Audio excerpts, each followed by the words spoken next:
What's up, folks? How's everyone doing? Um, if my mic levels are too all over the place, just let me know in the chat because I remember last time there was something going on.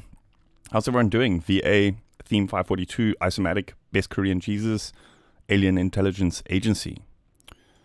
So we made this track last week, and I'm probably just going to work on it a little bit today. There's a couple of things that I'm wanting to do. Maybe edit some of the synth sounds. Maybe we can create a couple of new variations and stuff. But there's one thing that I noticed, like with the track, is that there's a lot of like repetitions in the main parts. So if we take, for example, like a long 32 bar section like this, the same thing sort of repeats for quite a while. Whereas what I like to do is kind of split it up into kind of sub bars or like smaller pieces, and then sort of play with interactions of those kind of things. So, for example, like, hey Sam, how are you? There's this lead which we made.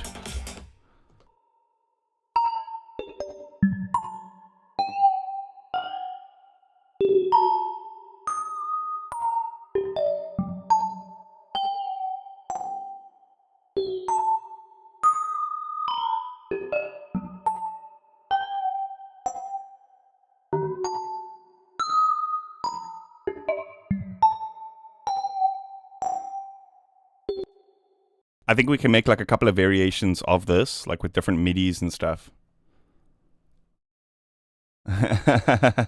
Hey man, thank you. This is the same thing. We're just going to work on it a little bit more today. So usually with these kinds of things, what I'll do is I'll start to kind of like arrange them like so. Stuff that's from the same instrument will generally go into a group. So what I can do then is like duplicate them. And say, for example, we have like 5 of the same thing and we want to just EQ like the lows out. There's no point in putting an EQ on like 5 different channels. We might as well just group them, and especially for the more simple processing type stuff. Hey, Player Funk, how you doing?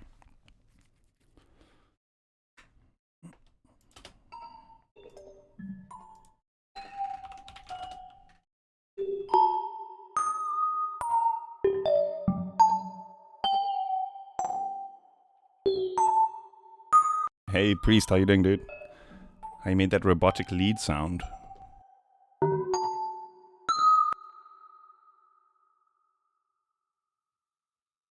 Do you mean the serum lead here?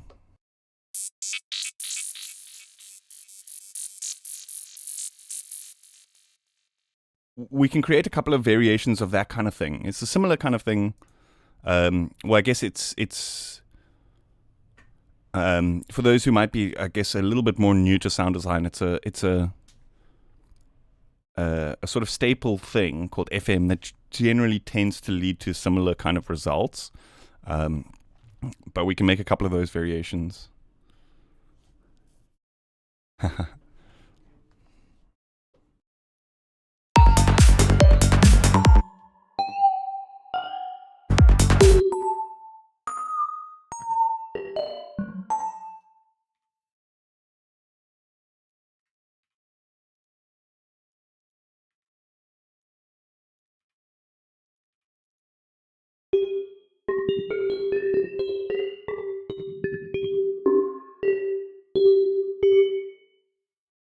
The robotic sound that turns into a riser. Okay, that one's a little bit more complex.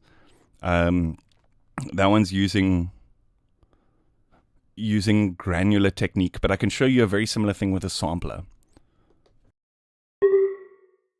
Let me just do this. I've kind of got this idea in mind. Let me get the idea out onto paper, and then I'll try to remember to do something like that.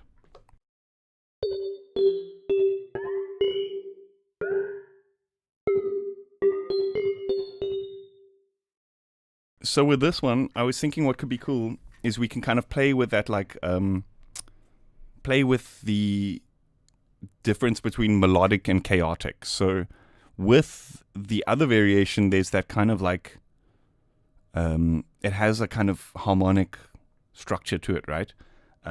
Whereas with this one, what we can do is we can randomize the pitch. So we can have that like, that kind of contrast. Okay, let's go random. And let's set this to 0 on the speed, because we want it to only create a new random every time we hit the note. And then we can just set this to the master pitch.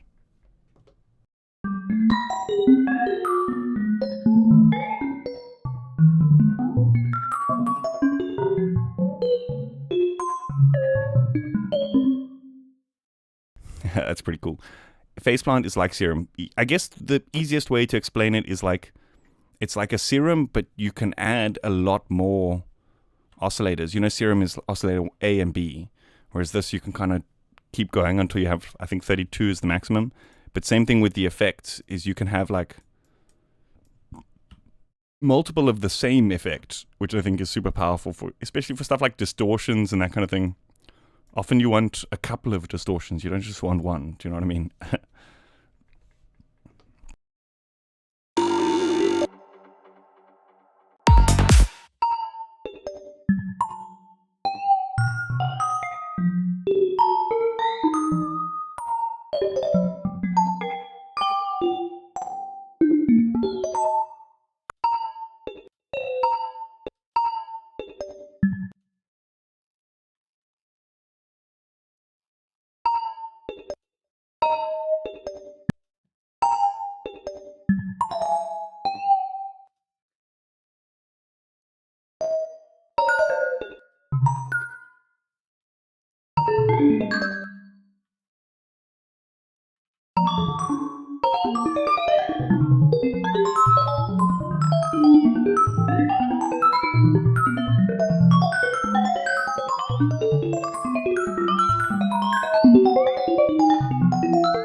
What could be cool is this humanized device here.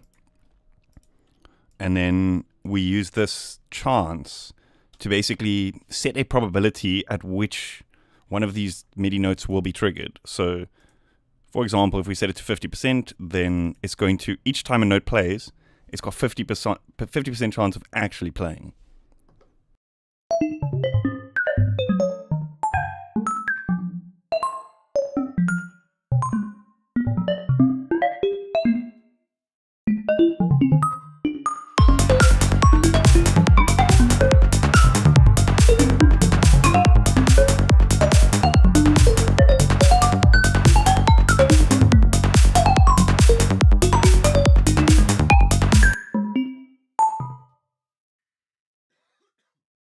I think we need a bit more pitch range on this.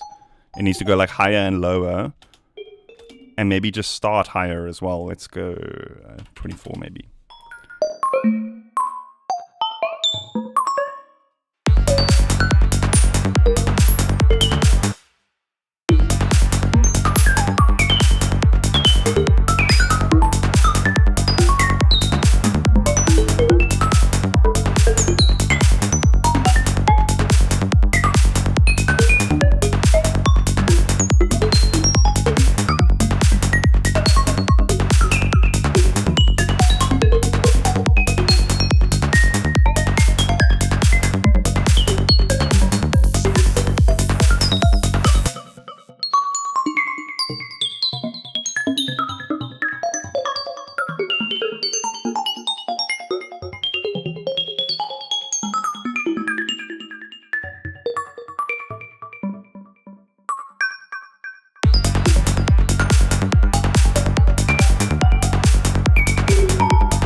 So there is actually,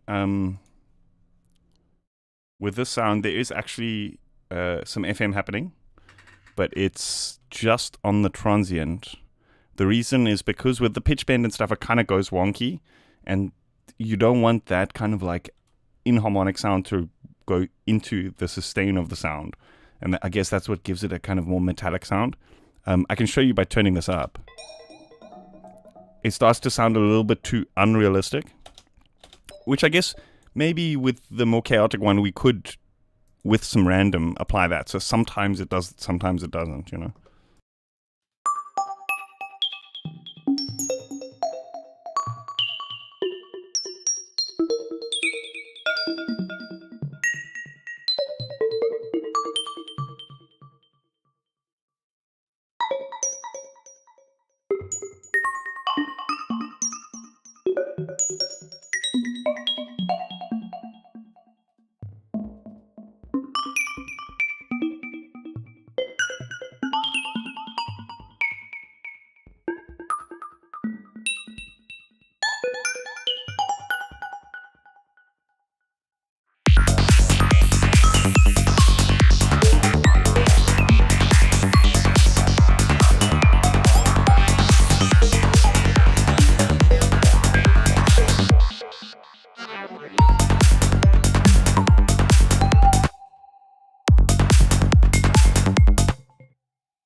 Hey, half god, half beast, how's it going? So with this one, I want to chop out just one of these. Did the stream stop? I don't think so. Maybe try refresh page. Well, maybe not hearing that if it did. Anyway, I'm going to chop just one of these plucks out and then explain that thing I was talking about earlier. That one is pretty cool. Let me just bounce in place.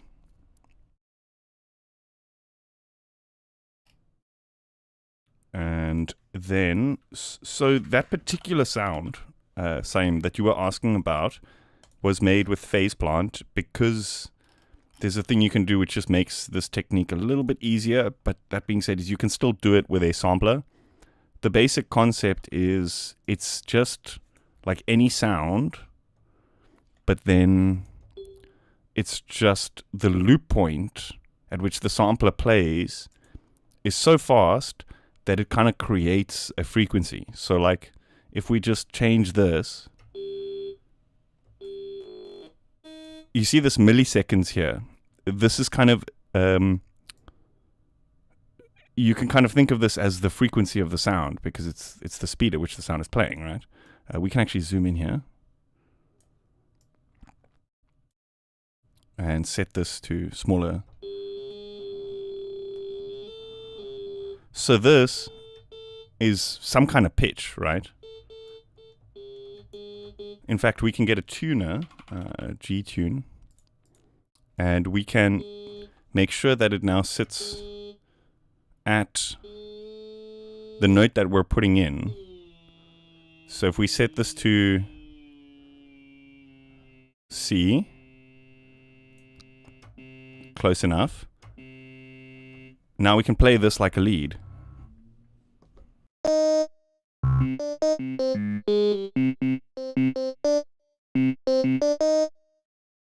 Okay, now it seems like the stream is dropping some frames now.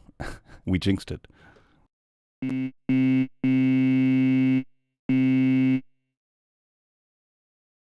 just gonna wait a few seconds till it comes back. Maybe just put in like a simple lead line here or something.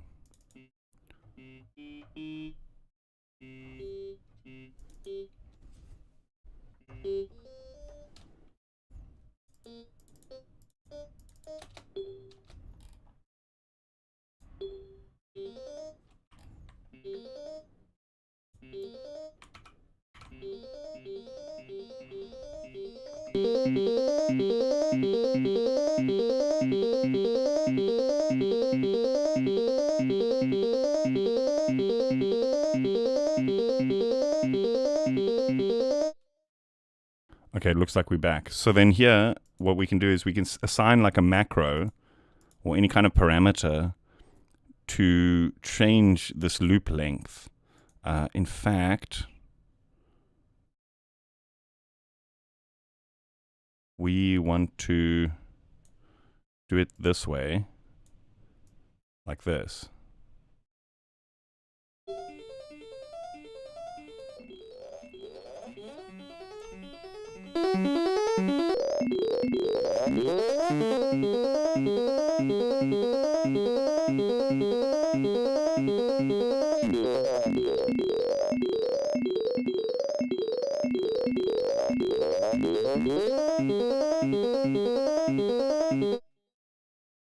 And so if we just play like a long single note, we can kind of like do that transition where it sounds like a tone, but it kind of slows down to the point where you can kind of hear the sound clicking. Do you know what I mean?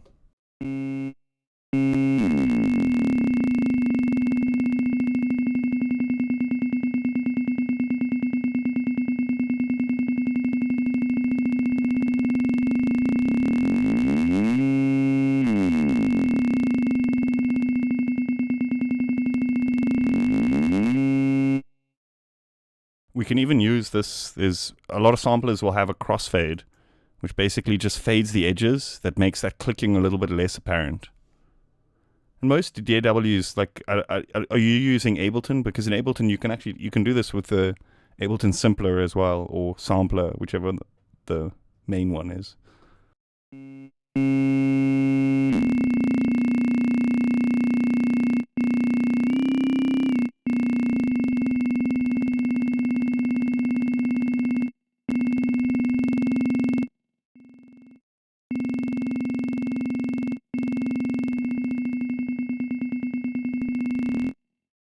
We could even make a riser with this.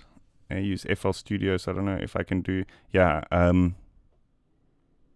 somebody can correct me, but I think in Edison, there's like a loop points thing just like this, where you just load the sample in and then you change the length. Arpeggio option.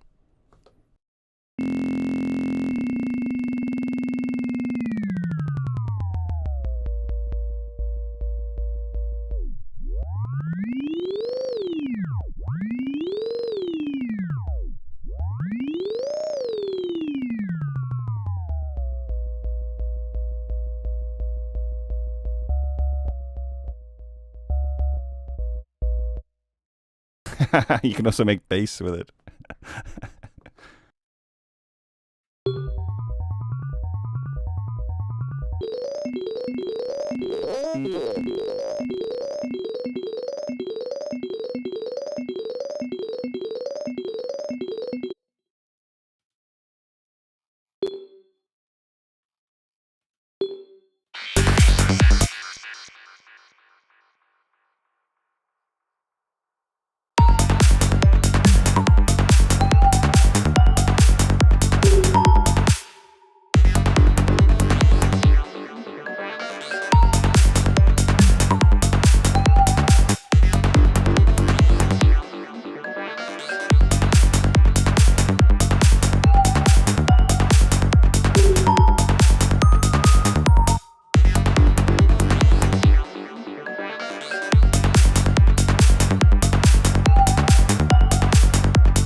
Which one is that?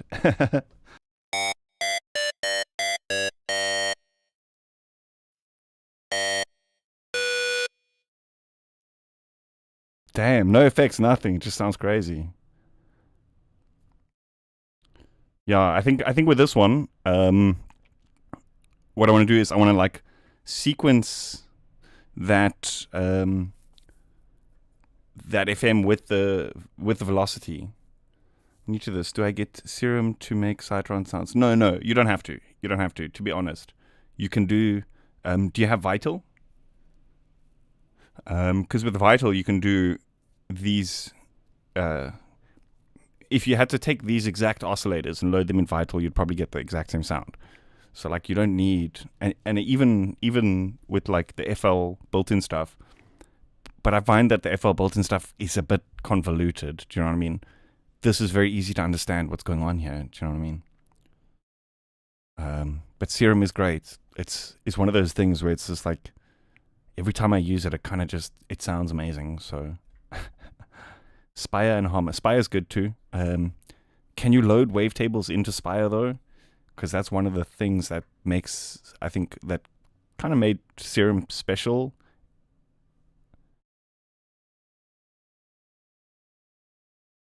Yeah, I would say go with Vital just because you can get a free version. There are paid versions as well, but there aren't.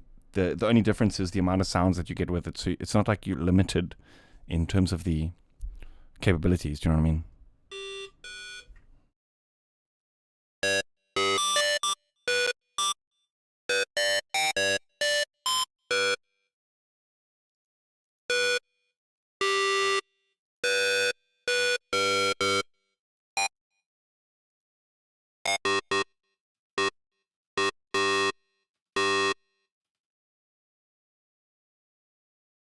Are we gonna do it?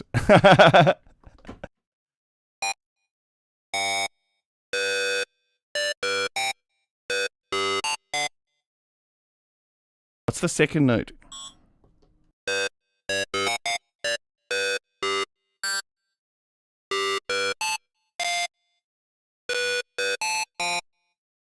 Haha.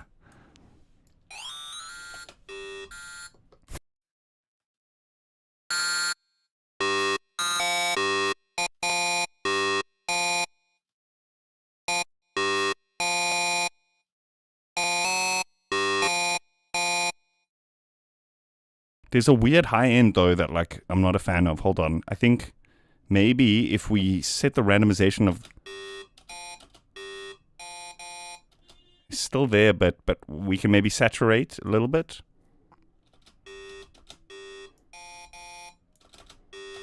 Maybe put some filter. There we go. That sounds much better. Send you a bunch of quick presets that you could play around with for this track. I'm currently designing some right now. Oh man, it's one of those things where like I hate like minimizing and stuff like when I'm in a stream because there's so many you can think of streaming even just music production with so many things that can crash. It's like playing Jenga. Do you know what I mean? You pull one wrong thing and the house of cards comes toppling down. So like when I'm on stream, it's like it feels like what's that?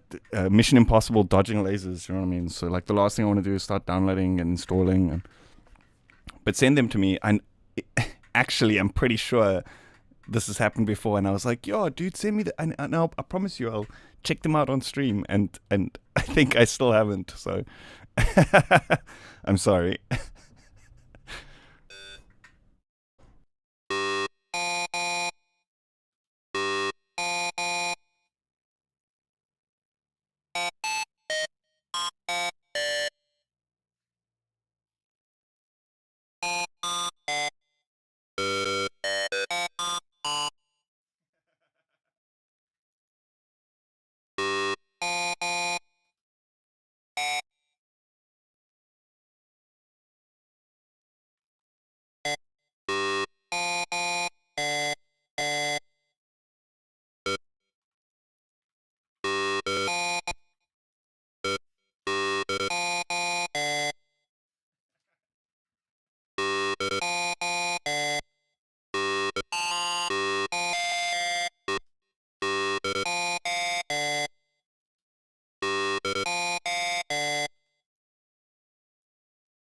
think this goes too high.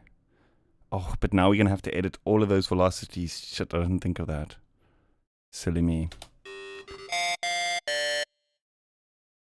Actually, it still sounds kind of cool.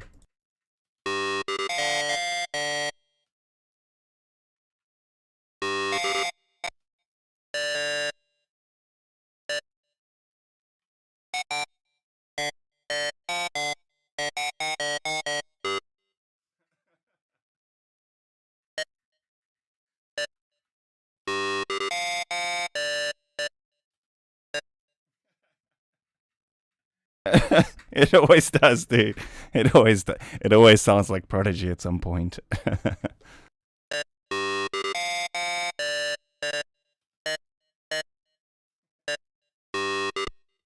I'm totally not trying to.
It's weird. I was just like, I just put the oscillator in, and really, yo, dude, don't make me rant now. Don't make me rant. So I thought Prodigy would be the one. Anyway, of course, actually not, because nobody's really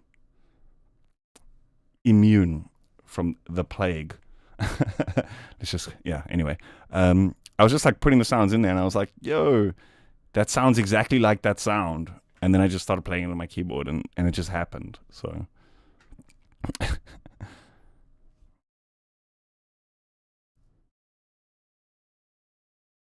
man, I love Prodigy. I love Prodigy so much. They're so good.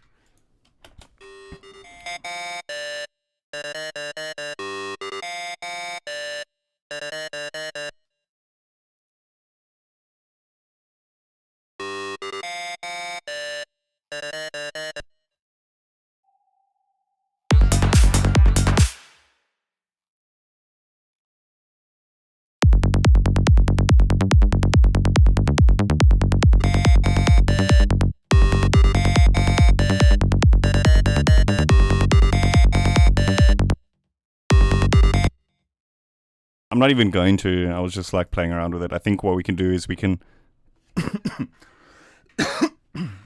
we can kind of hint at it. Just like that. Like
10 minutes. No, probably about around 7 minutes.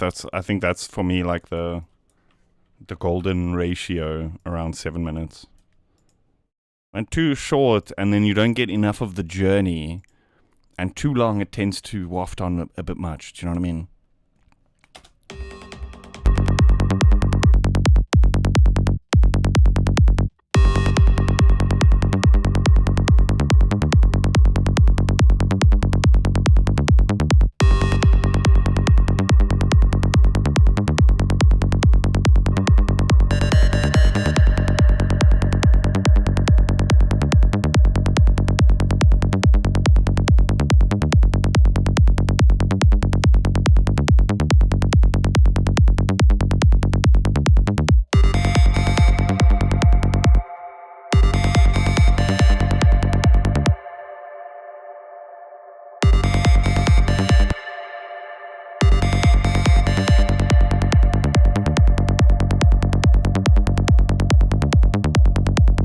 Just a little bit of a homage there to the greats.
I put BitCrush kilohertz bit crash outside of Snap Heap when it's like already here. I think that's one of the coolest things though about like the whole ecosystem is you can kind of nest these things. So like this Snap Heap is kind of acting like an LFO tool, but like the reason I prefer using it is because big screen. Do you know what I mean? Like that's pretty much it. But like being able to then do like specific tasks with multiple instances of like the same thing is pretty powerful. So like here, for example, we can make a chain of the sort of spatial effects like delays or reverbs or whatever the case is, or just the kind of distortions or whatever it is, you know?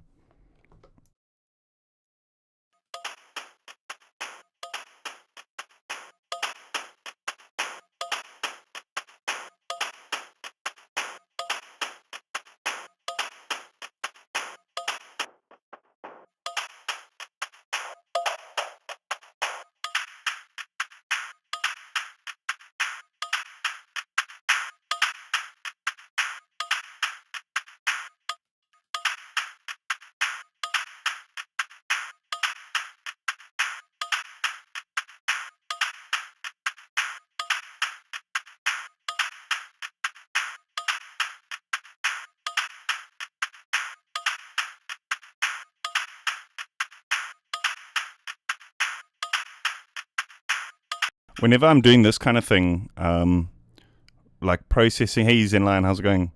Billy Boy, is this Bitwig? Yes, it is. Well, this is Snap Heap. It's possible to reproduce Snap Heap in Bitwig. It is. Mine be. Hey, by the way, how are you? But I just love the workflow of it. That's the thing. Do you know what I mean? Like the workflow of it is so cool. Actually, there's certain things here that you can't get, but those tend to be the more premium effects, which you kind of have to pay for anyway. Do you know what I mean? So all this stuff you can replicate, but I love the way you can kind of make a preset and then, you know, for example, like use it as LFO tool, which I guess you could do using the racks and all that kind of stuff, but I just find this expandable, do you know? Because I could also then save the preset and you guys can use it in Ableton or whatever the case is, you know. When I'm doing this kind of processing, like quite heavy distortion on percussions and that kind of thing, I tend to use a curve set to whatever the tempo is, like the fast grid, like 1/16, for example, and then sort of re-envelope the percussions, like on every hit, because even if there's no hit, it's going to do the thing, but no sound is coming through, so it's not going to affect it.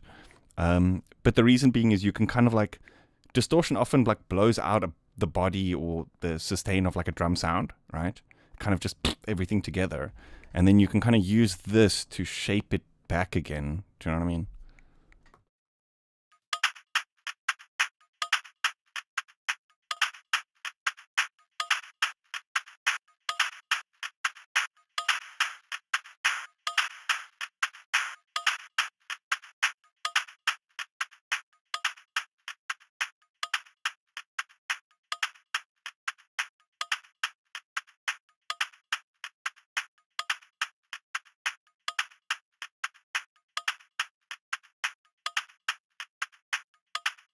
What would be cool here is a little bit of pan sequencing, like stereo, and then we say LFO and set this to like 1/4, and then we can go in here and like draw stuff like this. Let's give it some more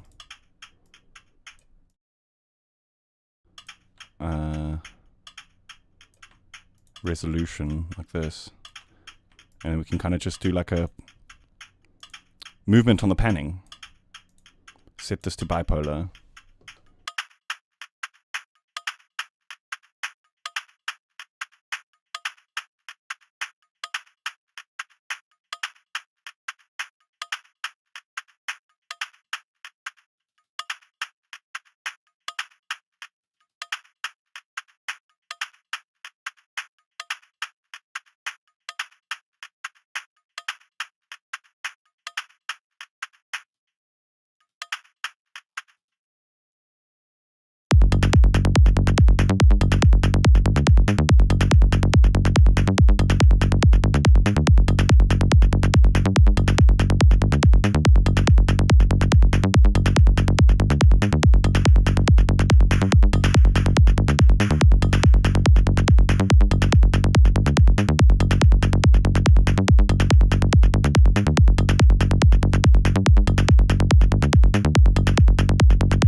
I think maybe we can find a different snare.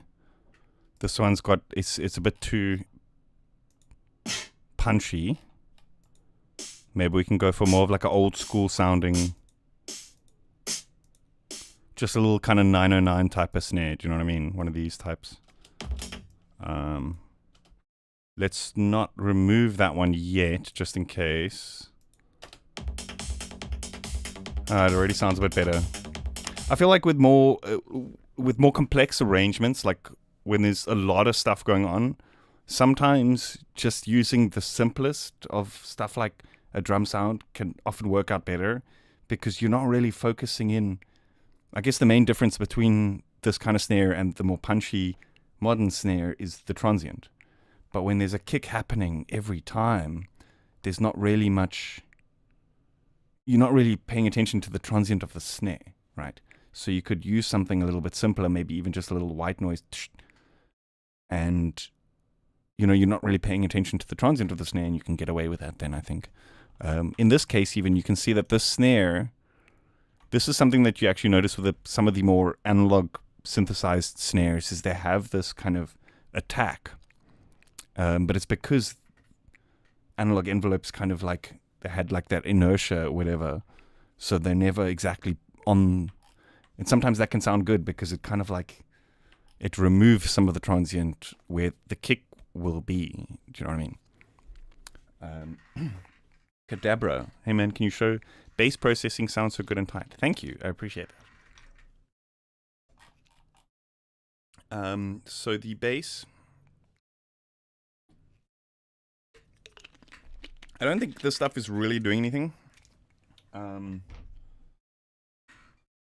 Okay, Equilibrium is doing like a bit of EQ. That's self-explanatory. There's a low cut on the sides, but that's because there's some other kind of funky processing happening inside phase plant here.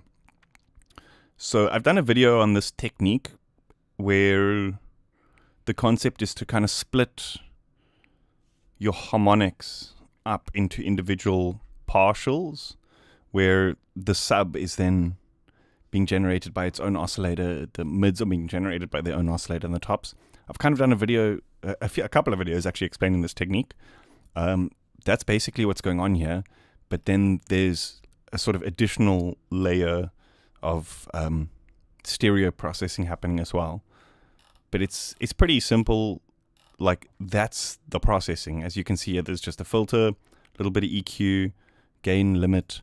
There's no like magic sauce, I see a lot of tutorials will be like, you need this compressor to glue this thing, and this to glue this, and you need this to make this sparkle. But I mean, like, if you just get it right in the beginning, then you don't need any of that extra glue and sparkle and pizzazz and whatever. Do you know what I mean? Most of the stuff is just leveling it up or down, but it's like there's a gain here, and then I got lazy to jump back in there, so I just added a gain here as well. Do you know what I mean? So, and then Snap Heap, this basically just does LFO tool. Again, just a gain. There's not much other processing happening here.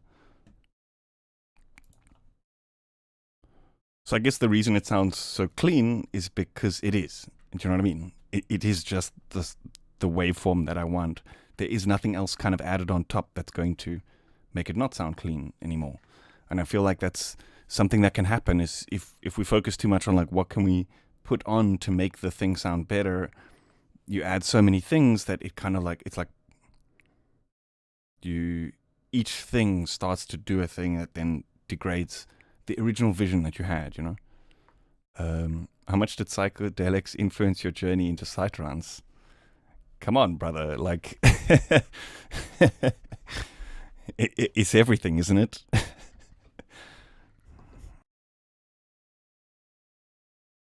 I mean, like, I haven't dabbled in a while. Let's just put it that way. I haven't dabbled in a while. I feel like it's one of those things where once you open the doors of perception, they can be open for a while. You know what I mean? You don't need to rely on such things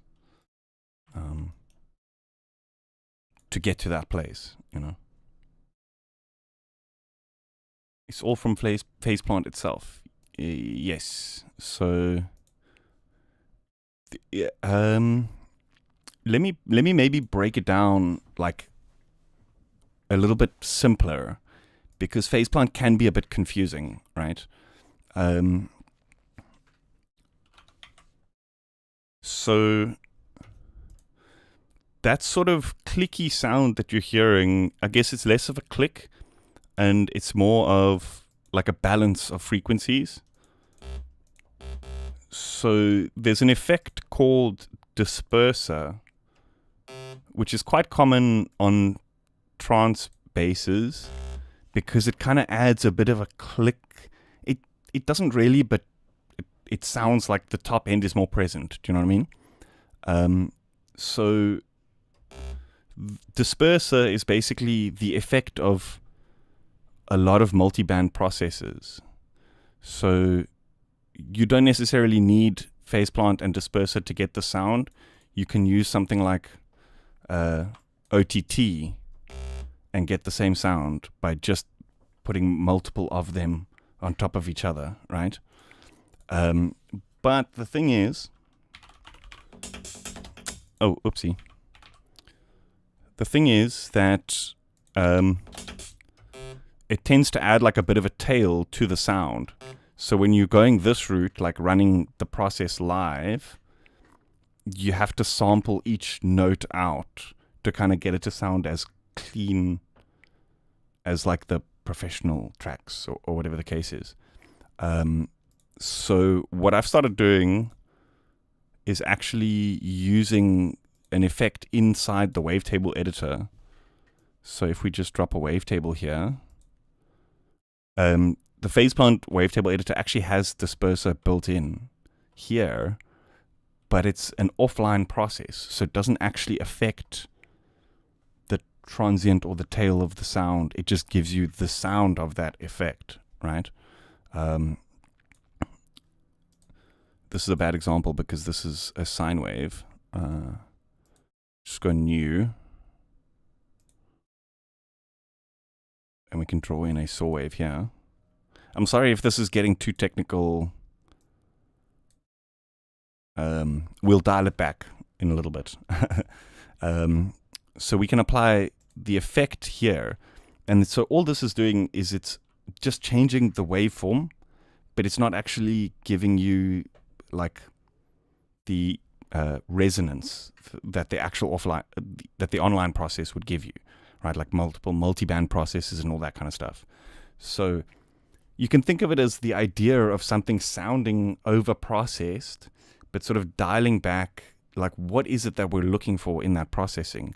It's a particular waveform, right? So if we just generate that particular waveform from the ground up, we have the envelopes of the synth, which we can just say, boom, sustain exactly this, decay exactly this, and then if there's nothing afterwards affecting that sound,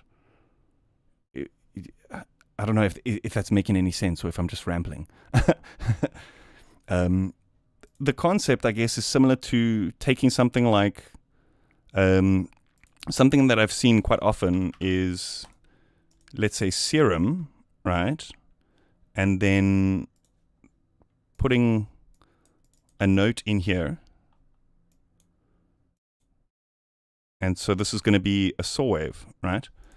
And then we put an effect after this, like disperser. And then we bounce that, right? And so now this creates us a sample with that waveform.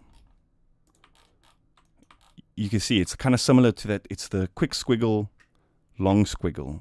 Do you know what I mean? And that gives us a waveform similar to what we had with that other thing. But yeah, you see the difference is the transient is destroyed.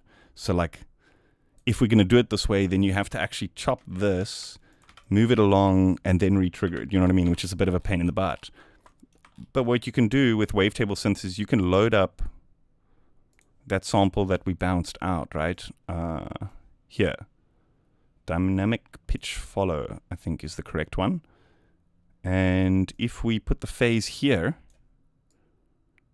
okay, no, that's not the right one.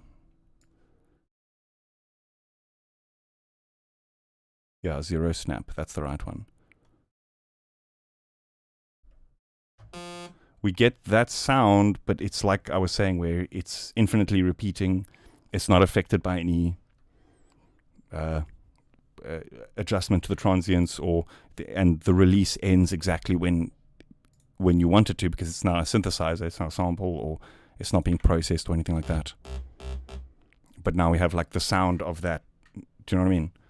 So what I would suggest is, if you have like a rack of processors that you often use on your bass, take a saw wave, bounce that out, a long one, and just bounce that out through that rack that you often use. Then just load it up into the synth with no processing on it, and it'll already sound much cleaner. This actually sounds like a pretty cool lead sound.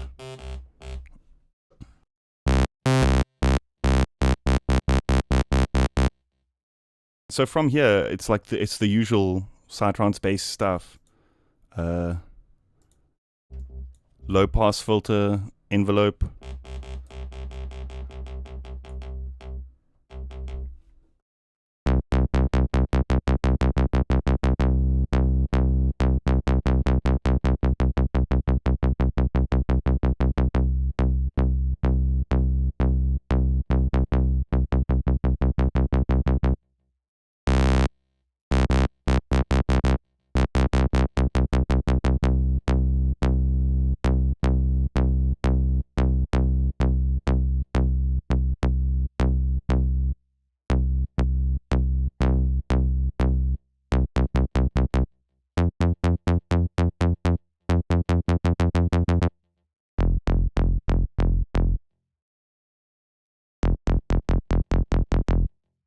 Of course, we want to turn that random phase off as well, so that it's the same every time.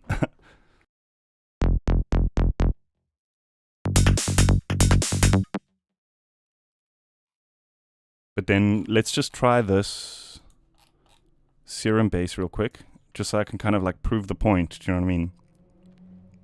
That I feel like a lot of stuff like overcomplicates things.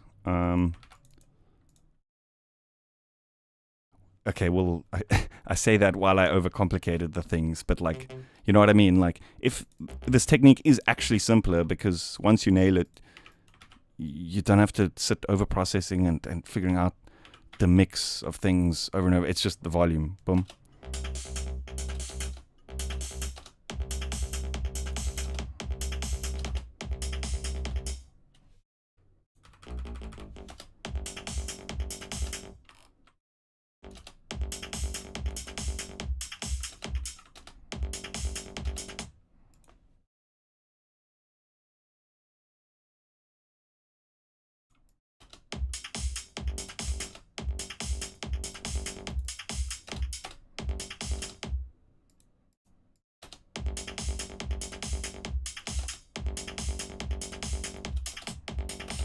Oh, oopsie.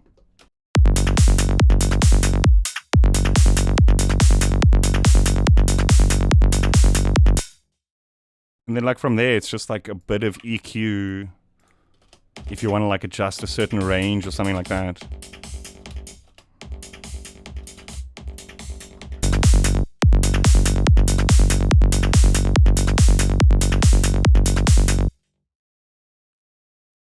Okay, so the reason that this is so powerful is that from here, we can remove individual harmonics from a sound, right? So by dragging this slider down, we're removing the low end from the sound without EQing it.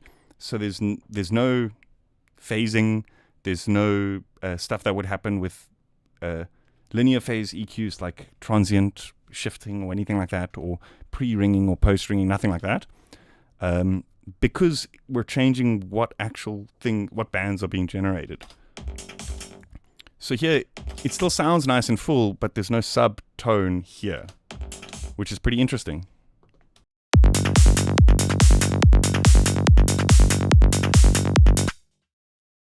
And that means that we can then regenerate the sub. Let me go with the basic shapes. And then we can now process this exactly how we want to. Say, for example, you only want the sub on the last 2 of the 3 notes. You can like assign it to a velocity or something like that. So here we've got like that pure control over individual frequencies as opposed to having to EQ stuff out, or you know what I mean. Again, even here, like what I was doing with the EQ to like change the balance, we could just do that here in this sound. I generally like to zoom out though, so we can get a bit more of a balance. It's a bit finicky though, because here you don't really have much control, but you can remove a certain band and boost a certain band, just like an EQ. It's very finicky because this is a kind of like, what's the word? It's like a logarithmic response.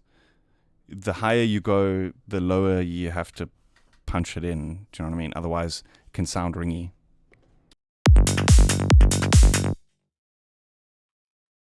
But yeah, that's basically it. It's like, I would say, rather than worrying about like what's on the process, what's on the chain to fix the thing, try figure out like what it is that you want. Like, what do you want it to be a certain? Do you want a certain tone to be louder, and then go into the synth and try fix it from there.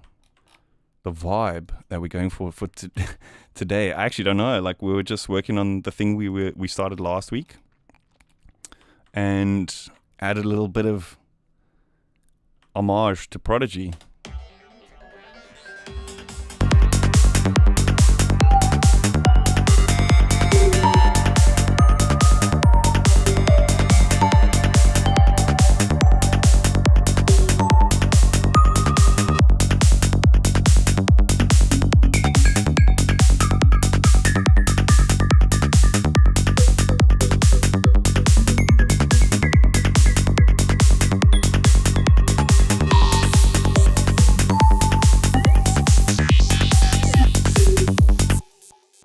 This door, the DAW, is Bitwig Studio. I got to run to the bathroom real quick. I shall be 2 minutes. I will loop this. Don't go anywhere, folks. We will discuss some more things, work on some more. We'll do some more sound design stuff, I think. I want to fine tune the intro a little bit today. I want to make some kind of atmospheric thing out of. I want to try use a lot of what we have here to make like more atmospheres and that kind of thing. Do you also use the grid sometimes? Oh yes. Oh, absolutely yes. Grid can be one of those things which I don't like to do too much of on stream, because it's like, I feel like out of Bitwig users, like 2% of those users actually properly use the grid. So it's like boring for everybody else. But then also there's like, it's a rabbit hole that you can kind of just get lost in and start messing with stuff that's not really going to change the outcome of the track too much, you know? So what I tend to do is I'll have sessions where I make ideas in the grid. So like, for example, I like Note Grid more, because you can just plug Note Grid into Faceplant or Serum. Do you know what I mean? So I make a lot of like sequencer-based stuff in Note Grid. This is something, it's kind of based on a Turing machine. I should actually release this thing somewhere, sometime.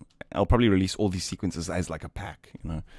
Anyway, it's kind of based on a Turing machine, which is a random sequence generator, but it's kind of has like a, but also inspired by fractals. So you can think of it as like, it randomly generates a sequence, and then you can lock in that sequence, but then you can choose how much you want it to evolve, like how many new entries do you want it to randomly generate? Do you know what I mean? And it's all just using this read-write, the array. So all it's doing is it's just randomly generating numbers, putting them into an array, and then we're reading from that array. But then that is basically feeding into a new array, like a second one, and it's got like a mix. And it's either going to mix from a new random or the old random. Do you know what I mean? so it can kind of like evolve while still staying the same and that kind of thing. Maybe we'll play with this kind of stuff to create like some atmospheric things, because I feel like now that I've pulled this out, I can't just do you know what I mean? Anyway, I'm going to be back in a moment. Let me just mute that in case something goes wild there. I'll be back shortly.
hey, what's up? Sherda and XXS. Do you do mixing and mastering? Not really. I used to, but I'm focusing more on the sound design stuff, making the videos. Explain 330. Do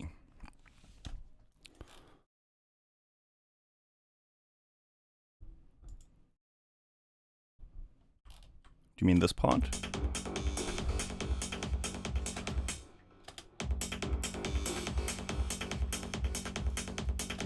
So this is actually that sound that does the pitch bending that I showed you earlier.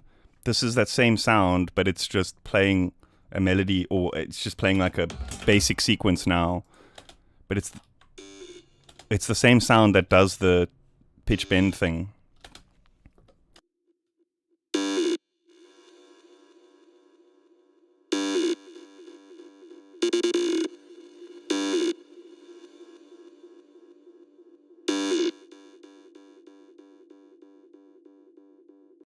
You won't believe what the original source material, the sample is. That this is basically being made from. It's a cowbell. I forgot. Yeah, I did. It's actually part of a pack that I've released, Orbital Resonance, but it's for phase plant. Bunch of these kinds of sounds.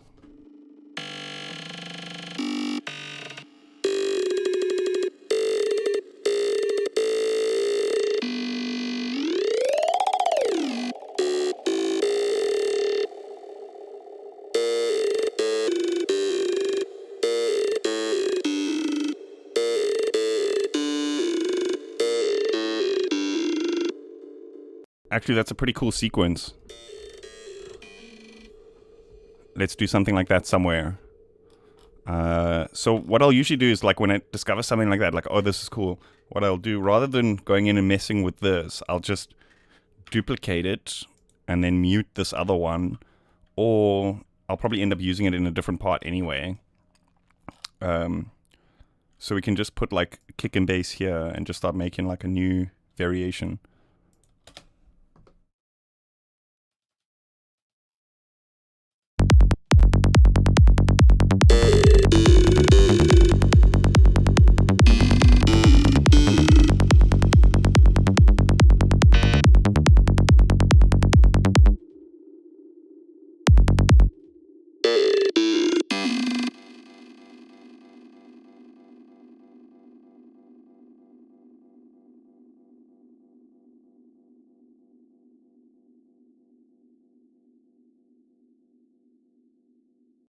Same, like I was saying earlier, you can kind of get a very similar thing using the sampler.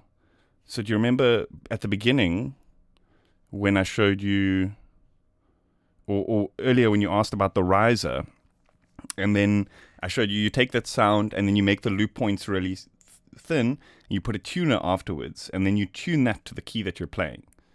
And then it's that sound, basically, before it does the riser. And then what you do is you just experiment by loading different samples in. I guess that's how I did this, is I made the synth, and then I just experimented with different sounds, and I was like, that one sounds really cool, a cowbell. But now we can go in and we can actually change. It doesn't have to be. It can be a hand pan. Oh, but that's a bit too ringy. Kalimba. And they'll each be slightly different.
So basically, like the sample that you choose just changes like the timbre or the texture of the sound, but then the rest of it is kind of like in filters or distortions or the pitch, like how you play the sound. Do you know what I mean?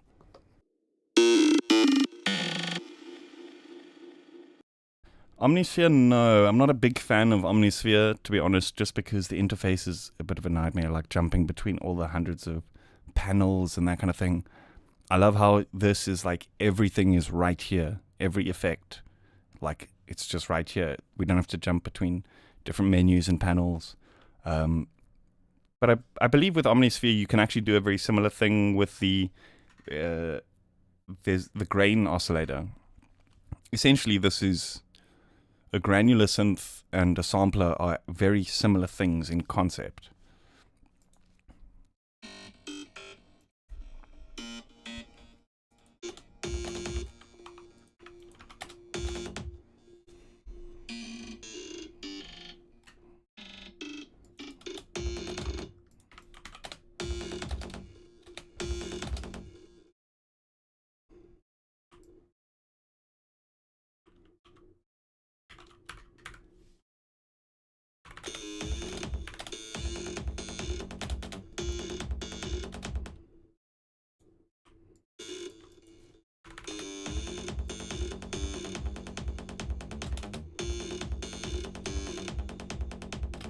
Oops.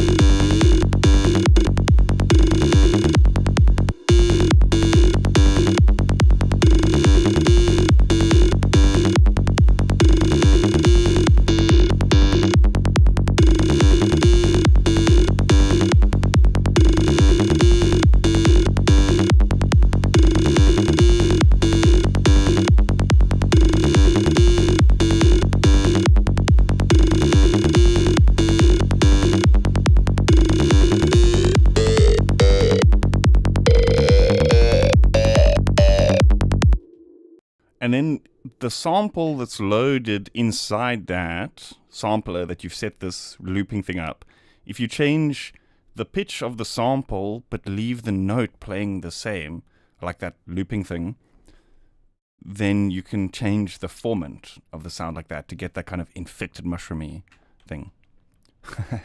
No triplet drop. Maybe, we'll see.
let's see. So I kind of wanted to create things which we can use as like bits as part of a bigger sort of arrangement.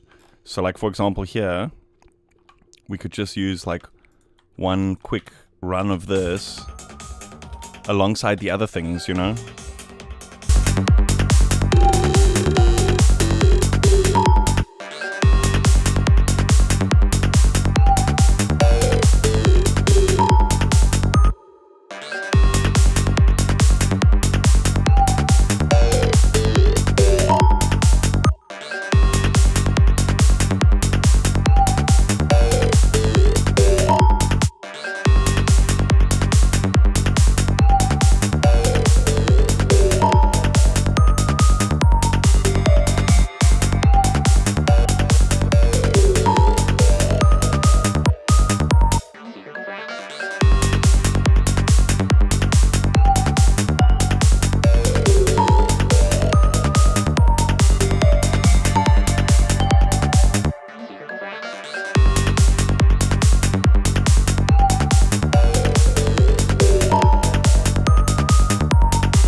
Yeah, that's the one thing about Omnisphere is like it's really, really, really capable.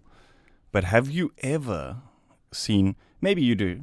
Maybe I do. Maybe like occasional person does. But have you ever seen somebody like actually go beyond just like choosing one of those 3 presets, that strings one, the piano, the dream piano, and the throat singing one? And actually like edit it. I've only ever seen people like grab that preset, put it on and play it, you know what I mean? Which is fine for that, because those do sound good, but there are like other things that do a lot of the similar things, you know? Hey, thanks, Stephen.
Come at me now, copyright police.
I think here what we could do is like take that sound that we hinted at and just like flip it completely. So it's like, oh, is this that track? And then it comes in, but it's like, no, it's not. But like, what was that little bit of nostalgia that I got? I just want to select everything on this channel. Okay. I almost pressed Control A, Control X, and deleted the whole project. Imagine. Of course, you could just undo, but like, anyway, we could do like just the root note with the random velocities.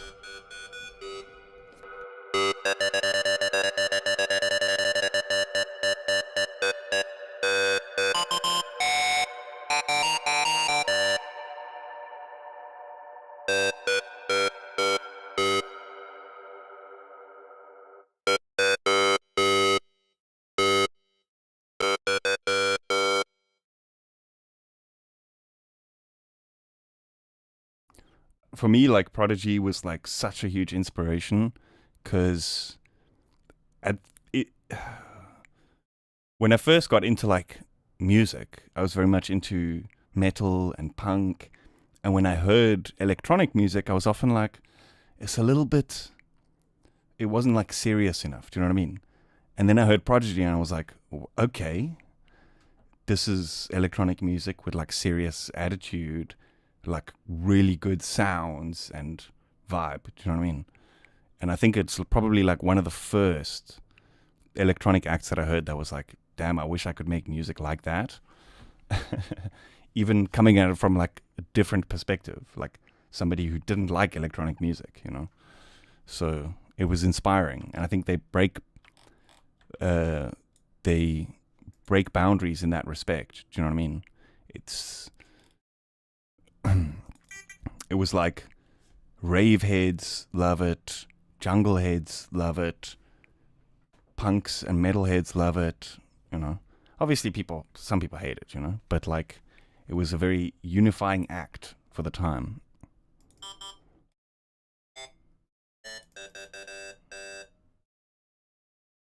That's the other thing with Omnisphere. Yeah, it's huge. How many gigs is it? And like most of the time people just go for like those 3 samples, you know. I mean, those 3 presets. Again, like I'm not ragging on it. It's a super capable synth, and the presets that it come with do sound great. But for me personally, there's other options that just fit me better, you know.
How would be the best way to do this?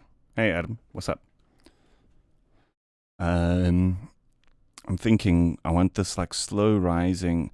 I'm way overthinking it. The easiest way would just be to modulate that over time, right?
Hey, perfect.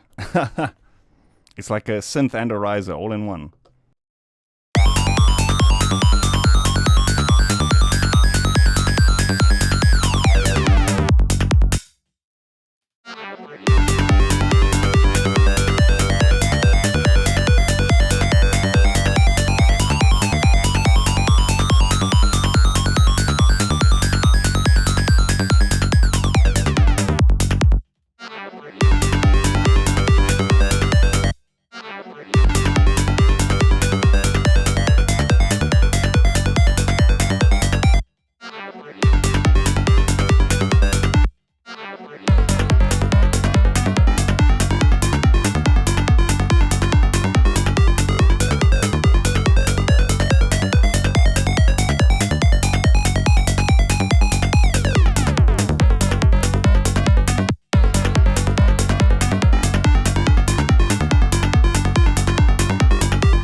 Do you guys know about this awesome thing in Bitwig where you can take a note and then just divide it up and then like change the balance, so you can create these logarithmic glitches.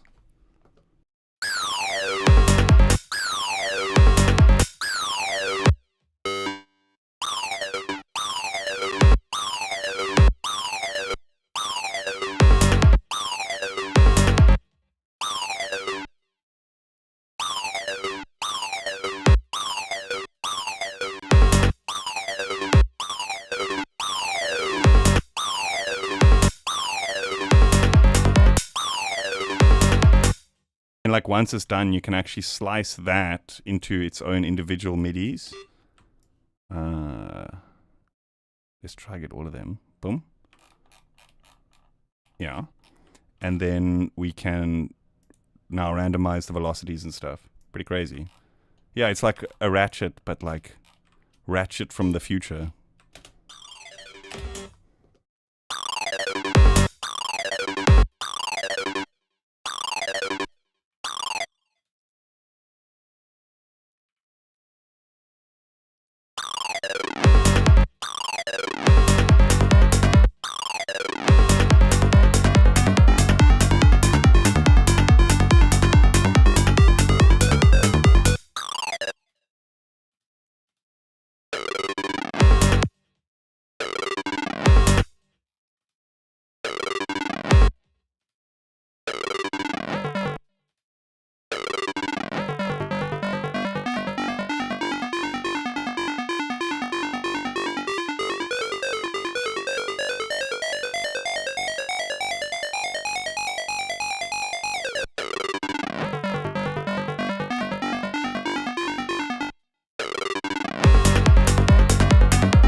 also want to fix up these kind of FM things.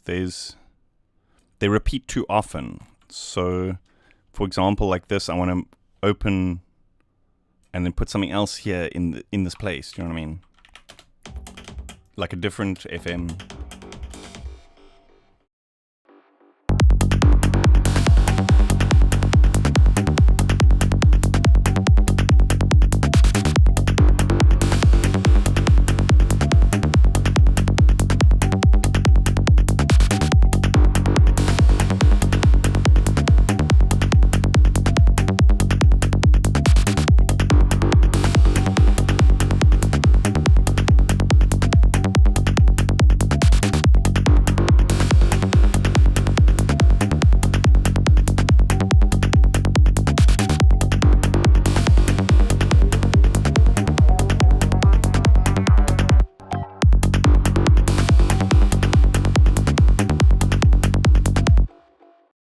Although I think here, maybe we swap them around. So like the offbeat one comes on the second beat, and here we can have more of like an on-beat thing maybe. Dun, and then an offbeat thing.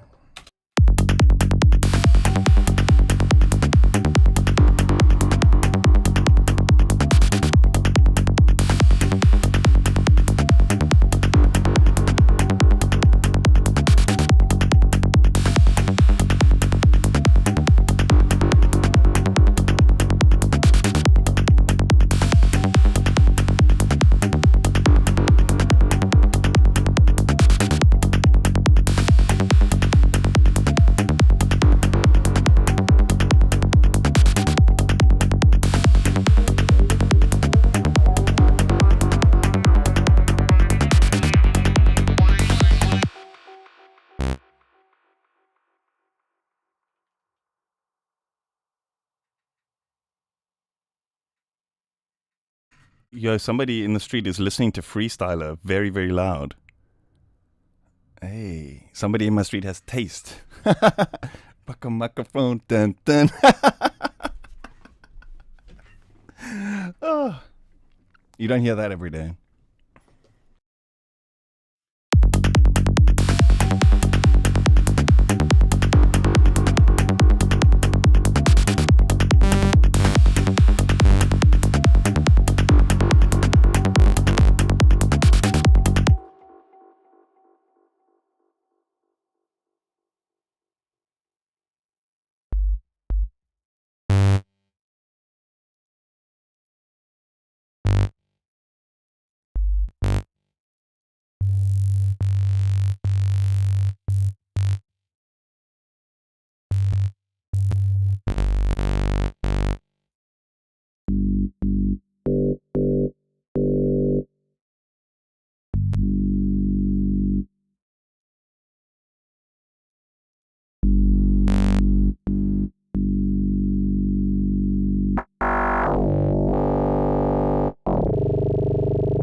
I was just thinking, what spectral effects can we apply here? But then I realized, like, just a sine wave. So spectral effects don't tend to do much to just sine waves.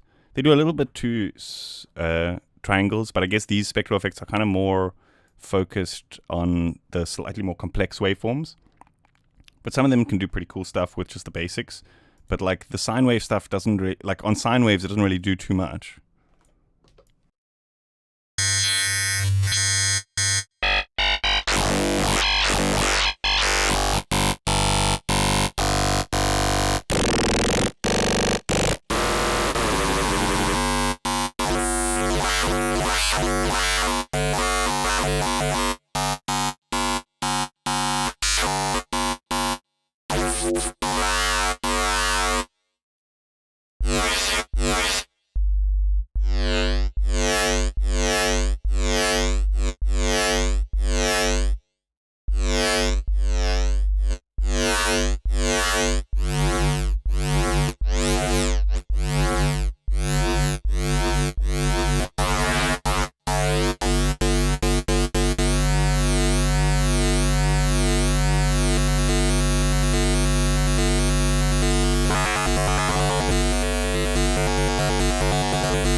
I gotta be right back. Let me pause this, except not that sound that we're creating, because that was a little bit of a departure of what I actually wanted to do. I'll loop this for you folks, and I'll be back in a minute or two.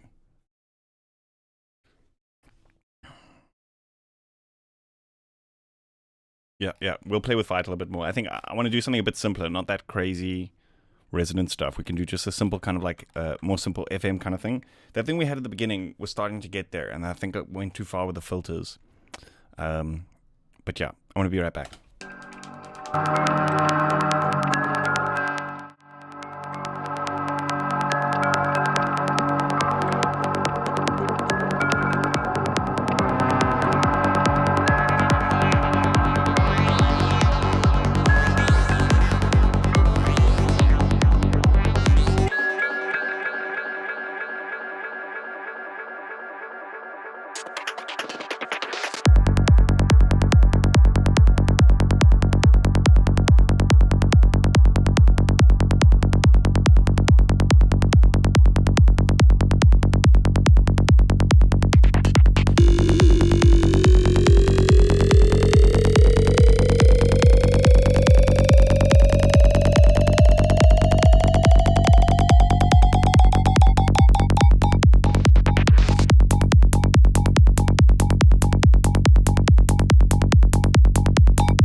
So there's this breakdown here. I think I want to fix this. Yeah, this one. I think I want to make it a bit longer. Just so we can kind of like ease into it a bit better. Do you know what I mean?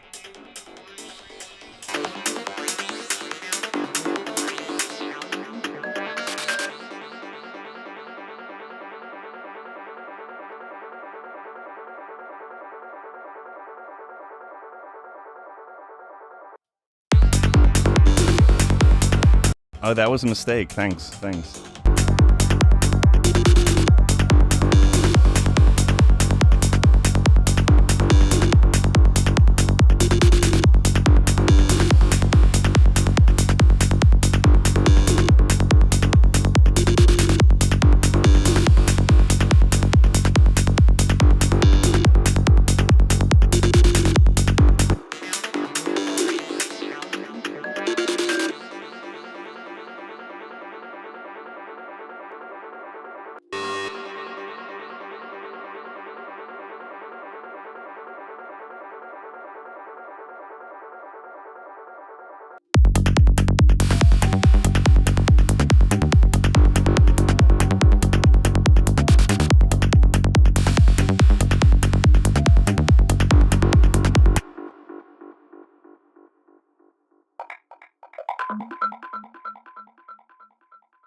Yeah, my studio's in my home. I can hear my cat meowing like crazy right now.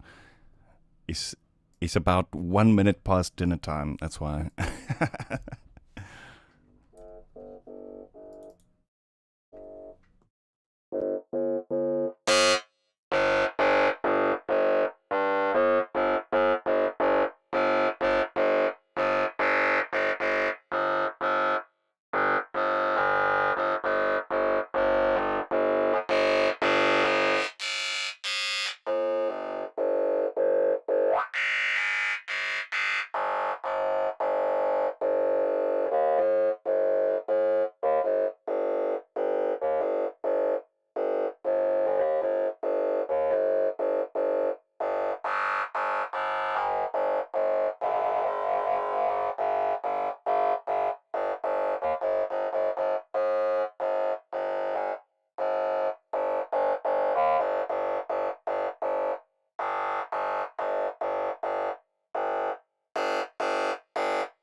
I think with this one we could do like maybe more of a sweep, so it's like longer. Instead of the kind of randomized notes, it like sweeps upwards instead.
Could actually be cool is to like slowly transition into like a sequenced thing.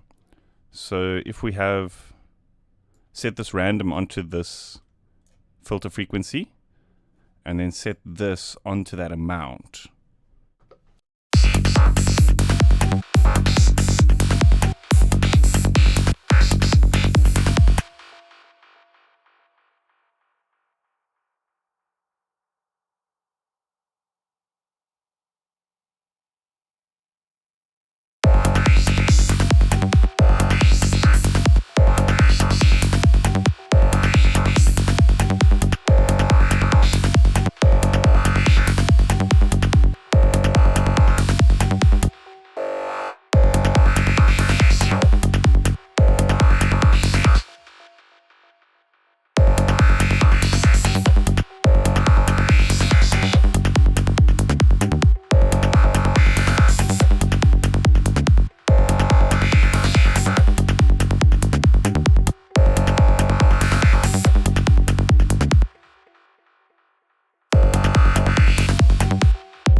So that chorus, that's kind of just doing like a bit of phase stuff before the distortion. It's not really like kind of acting as a traditional chorus, if you know what I mean.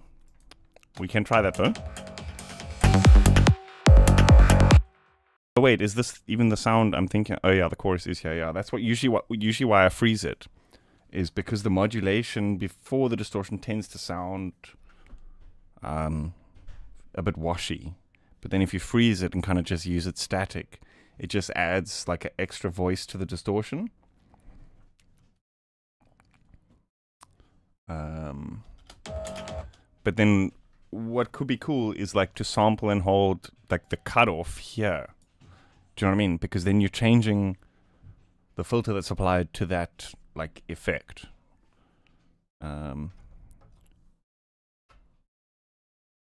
Where's this now? Oh, I've muted it.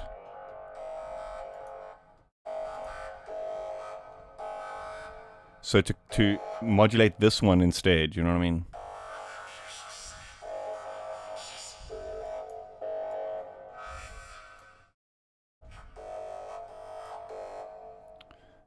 Is it like stereo panned all pass filters and the result is phase sum essentially? Yeah, that's basically what's happening here is I'm kind of just using this to like mess with the phase and the stereo and create like an extra layer before distorting it. I find it just makes the sound more lively. So like this versus, okay, this is a bad example because there's already so much going on. Let's add a new vital.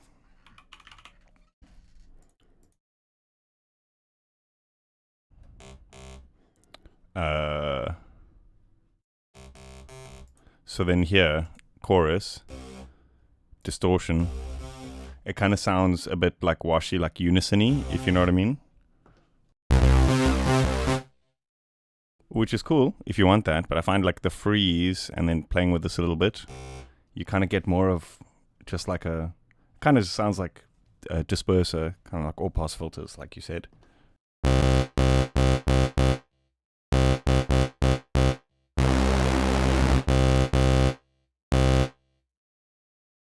And then combined with like the more advanced filter modes, I mean distortion modes, really good stuff.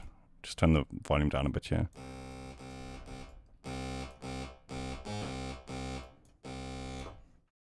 And sometimes a slightly more complex waveform can also help here. So let's just turn this down. Let's give it a little bit of FM.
Yeah, you can Here's another interesting thing about the chorus. Let's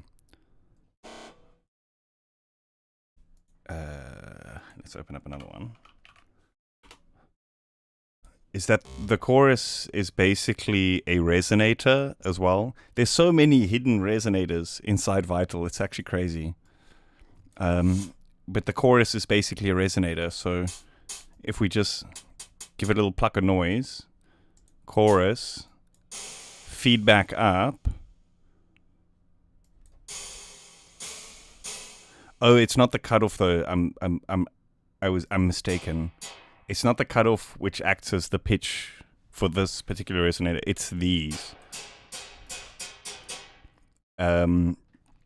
This just acts almost like a damping in a traditional like comb filter or resonator. So this one, because these are kind of fixed, you get a slightly more metallic sound as opposed to the comb filters, which can go much higher and actually key track.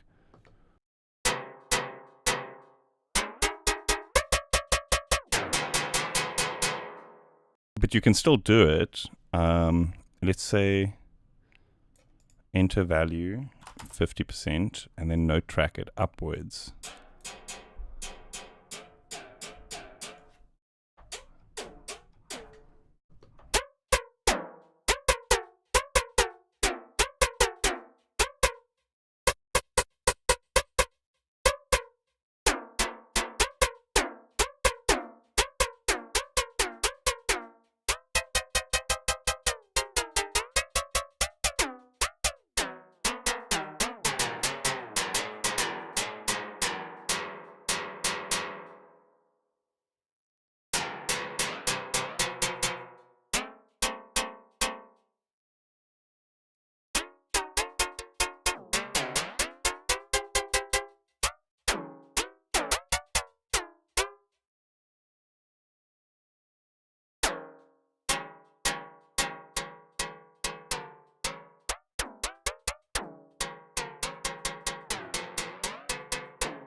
Yeah, so you can make like metallic type of stuff. Pretty cool.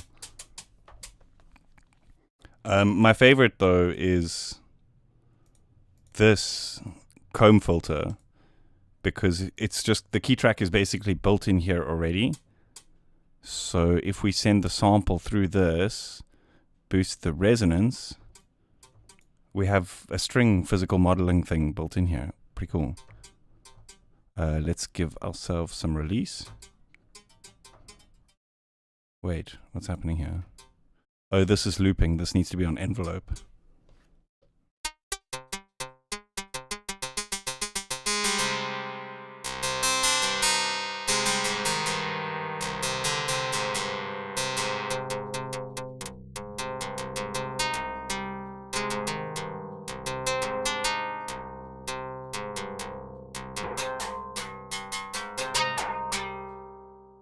Yo, okay. That's nice. That mix with this kind of more metallic thing on top.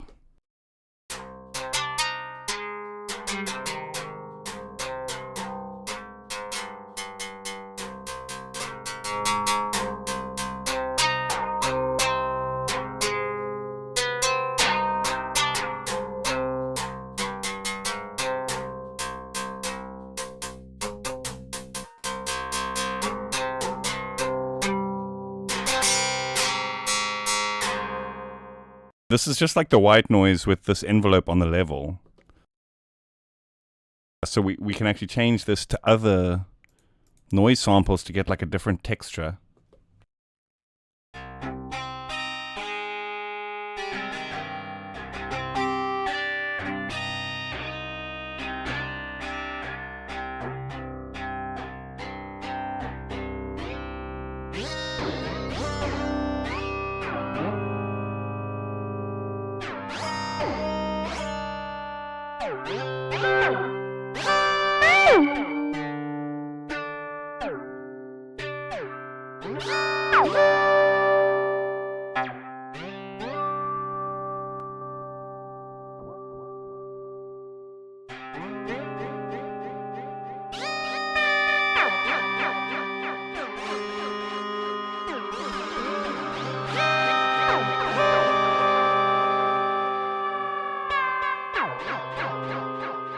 Did you see that? I tried to wiggle the key. I'm so used to playing on the Osmos now. Normal keyboards are like...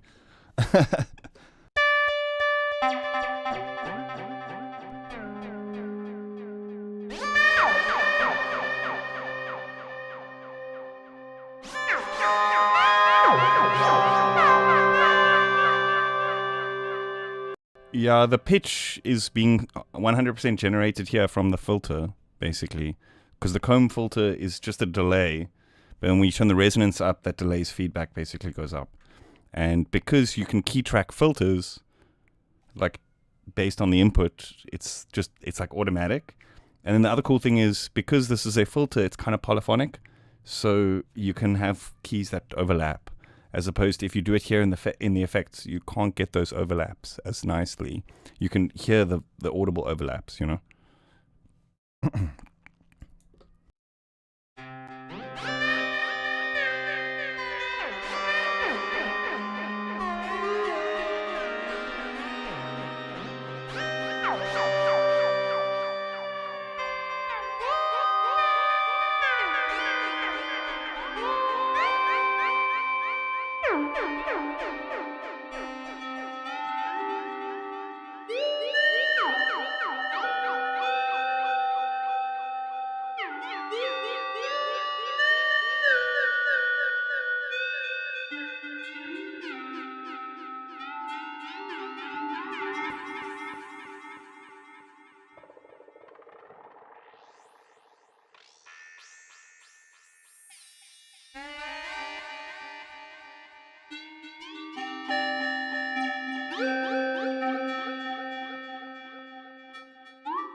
All of the filters actually can produce a tone. It's if you just resonate it, right? The phasers, even the traditional analog filters, these produce a tone. I generally prefer to set it into the middle so that it's just a pure tone at that cutoff. And then what the key track is doing is basically making sure that this cutoff is playing the same frequency as the key input.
Yeah, you can get lost in filter resonance for days. I swear, that's like a whole rabbit hole of sound design on its own. It's like just making sounds with like just filters.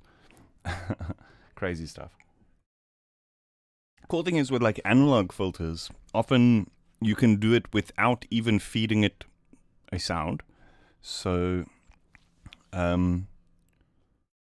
just based on the fact that like the filter is kind of always running in an analog system, it will be resonating regardless. So what you do is you ping this with a very fast pluck, and then that resonates itself. Do you know what I mean? Often doesn't work in the digital realm because you actually need information passing through the filter for it to actually do something.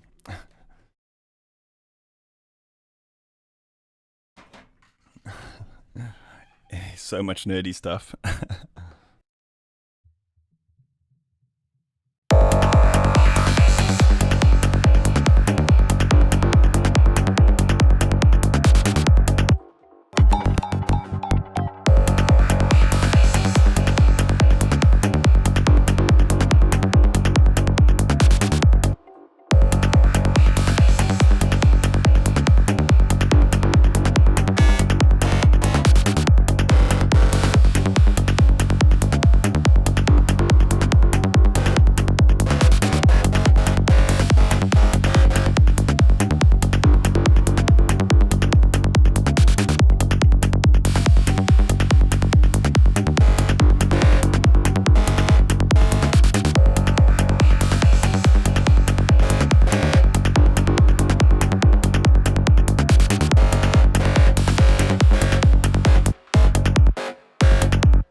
glide is often just a variation of the bass that you have already. And there's usually two ways to go about it. I'm just going to think what'll be the easiest way. So, okay, I'm going to show you this because you can apply it to everything, not just like a glide bass, but you can make like a glide lead or whatever.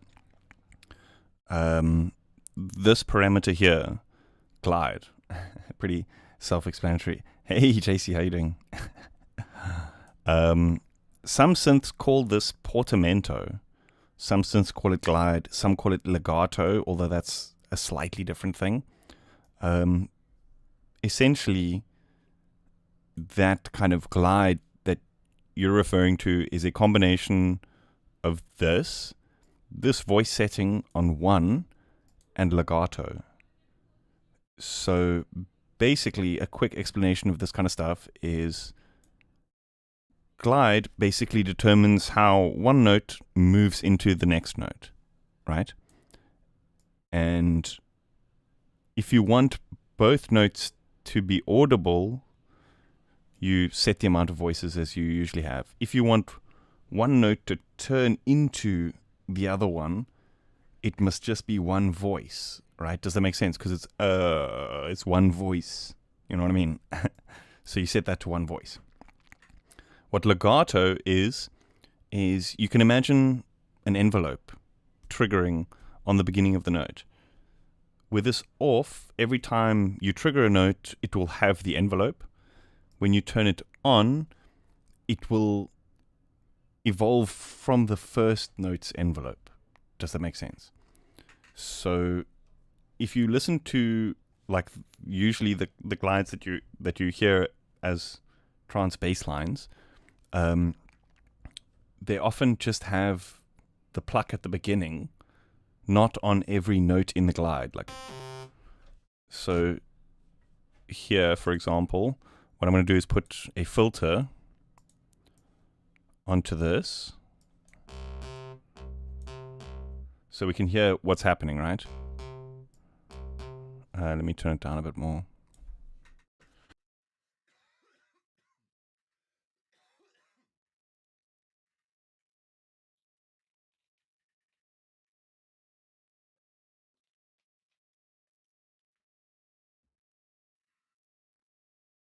So envelope modulation is basically movement of a parameter over time. So you hear how when I hit the note, the filter goes bow. The filter moves automatically. So an envelope is a thing that happens once. It just bow and then stays there, right? Whereas an LFO is something that repeats over and over again. Not always. Sometimes envelopes, it can be a bit confusing, but the best way to think about it is envelope happens once based on time, like the time of the note being triggered, whereas LFOs repeat and they can have their own time. Do you know what I mean?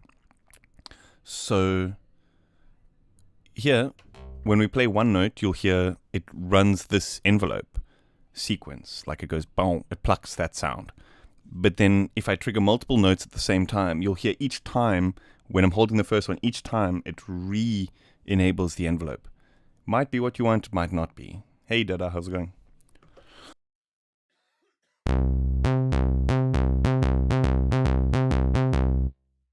So you hear that, we hear that glide. Excuse me, ooh, suddenly got a scratchy throat. I'm yapping too much, that's why. We can hear that glide, but we also hear the pluck at the same time, which may or may not be desirable, right? I think for basses, you generally want to have legato on, because then it only goes through the first, the envelope only plucks the first time, right?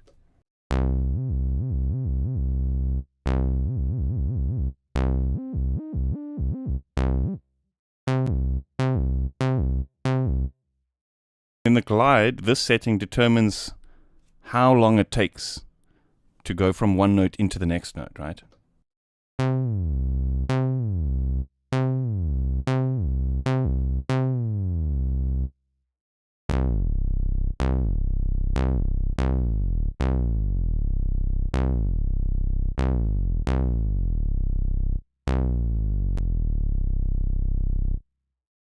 what you'll often find is with the glide basses, there's a bit of sustain because you hear it reaches the end of the envelope and the sound is a bit dark. The filter has cut off too much high frequencies, but you might want some of that. So turning up the the sustain is a good way to counteract that.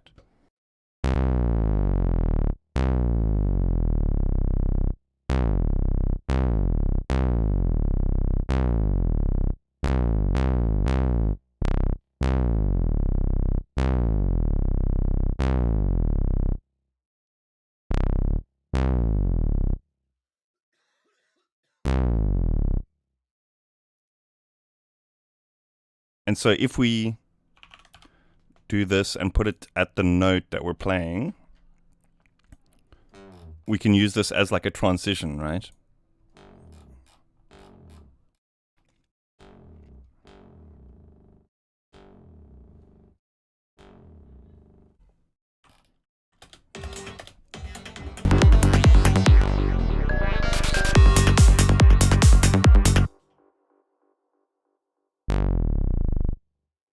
So that's technique number one. It's like the traditional technique. Excuse me, folks.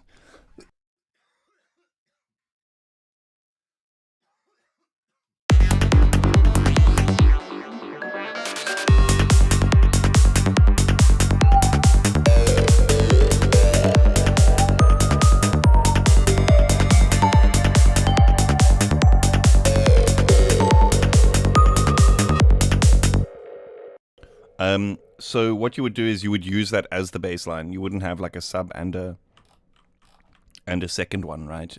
That would be the bass. So you could use it. So what I would do is I would use it if I still want the rolling bass. I could use it as a transition in like a part where, you know, where there's no like main bass, and then use it as a part to like move into a part with bass, you know what I mean?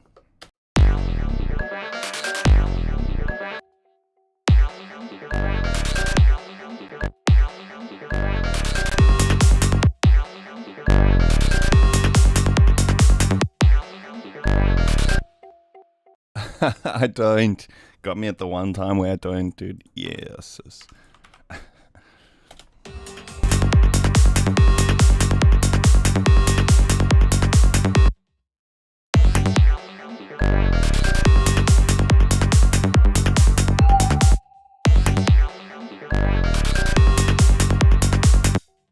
Okay, so that was technique number one. There's another way to do it that I actually prefer, right? But it uses something that not all DAWs have. And you can do it with just traditional MIDI pitch bend. But in Bitwig, the easiest way to do it is using this MPE pitch stuff, setting the bend to the same as this, so 48 in this instance. And then we can actually just draw in the exact glide that we want and kind of time it, set it to the exact note that we want. So like, rather than having to see like, okay, this amount of bars is 300 milliseconds and then punch in the exact thing and do all that, I find it just much easier to just draw in the pitch bend like this, right? With just pitch modulation.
I just remembered I was going to show you guys this. Yeah, MPE. What I was showing you is essentially modulation, where MPE is basically a modulation but per note. It's just that's the easiest way to. I wasn't really taking advantage of MPE there, but it's the easiest way to visualize it, I guess. I just realized I was showing you guys this thing, but I didn't actually show it. I was just like talking about it, so I should probably just do a quick spin, and then I'm probably going to call it. It's getting late. Got some stuff to do. But here, what we can do is we can just put something like vital. I'm going to turn this off for now. And then let's just do something simple, like basic shapes. And then turn it up a few octaves.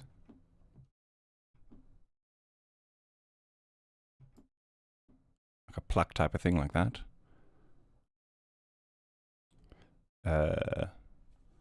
We can even just add some effects here.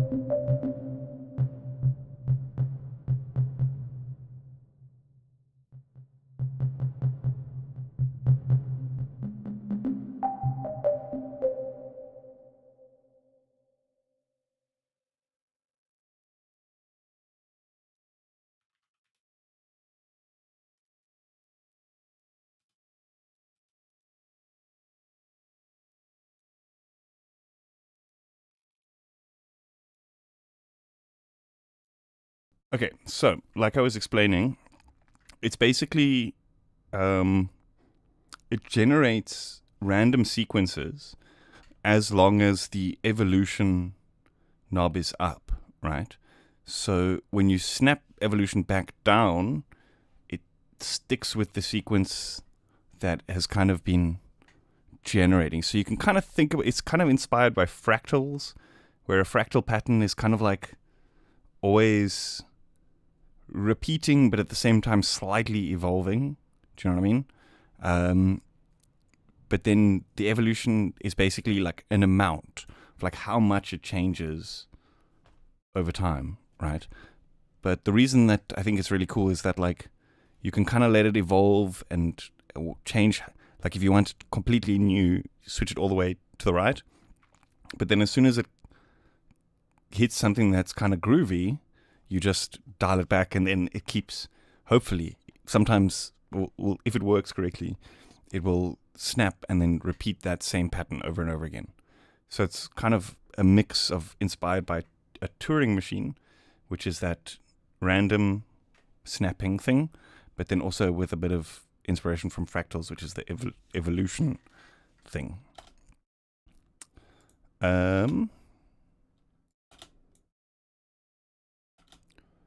It is receiving MIDI. Something's happening. Are there?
Yeah, it's kind of procedural. So just another quick explanation is like it's half looping and half procedural, and the evolution basically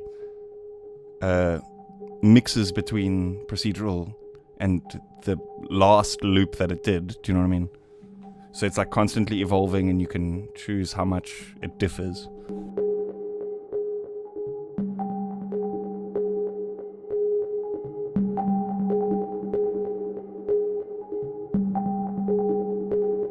So I'll usually just like play around with it until it kind of hits these grooves like this, these kind of more hypnotic, simple things that I don't think to do while programming the MIDI. It kind of just falls into place, you know what I mean?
I think, if I remember correctly, it also responds to let's see, pitch plus. Yes, okay, cool. It responds to pitch input as well. So if we send it an F or G in this case, it should transpose what's happening to the key that's playing. So you can use it to play like other melodies in between, you know, like to transpose the things, or just to tune it to the track or whatever.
What I did there is I just set the LFO to transpose the pitch, but then snapped it only to octaves, basically.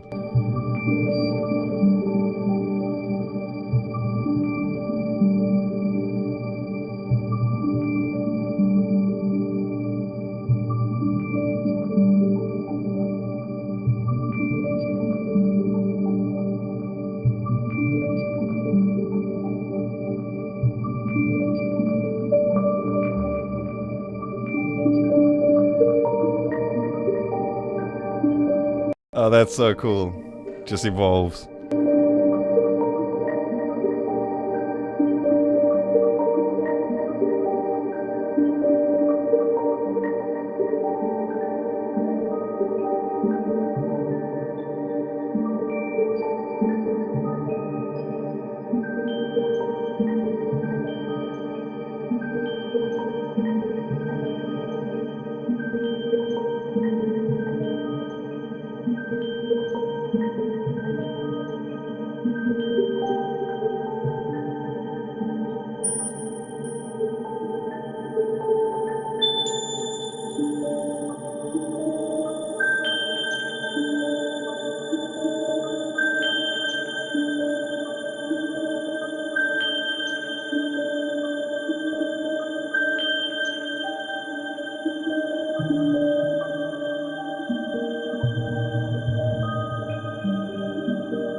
How I usually turn this stuff into something that's like more usable though.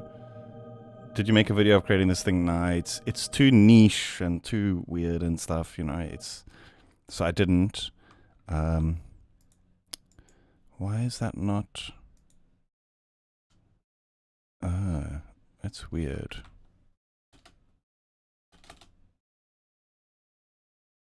That just broke it. I wonder what's happening. Maybe these things... Yeah, I think these things like initialize when you render.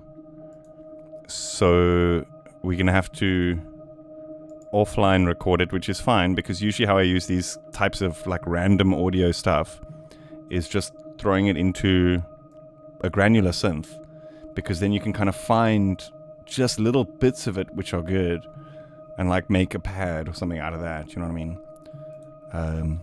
Let's just let it do its thing for a bit, like evolve and do its thing. Get back to something that we had, which was cool, or close to what we had. Oh, there we go, getting there.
I haven't actually done too much stuff with Cardinal, just with VCV Rack.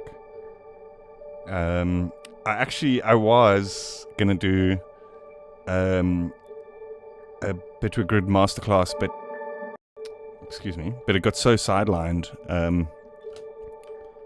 by other things that were just going on. I actually do need to get back into doing that.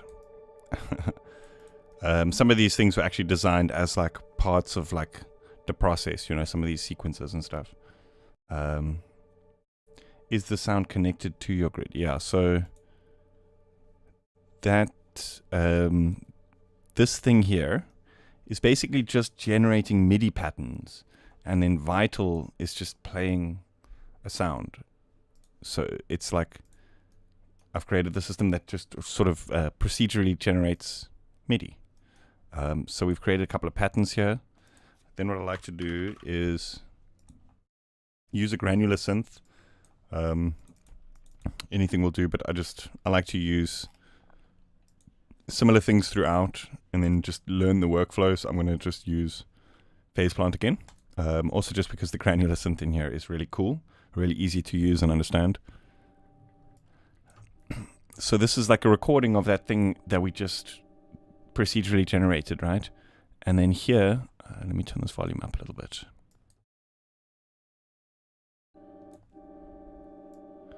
We can use this to kind of scrub through the sample and loop particular points.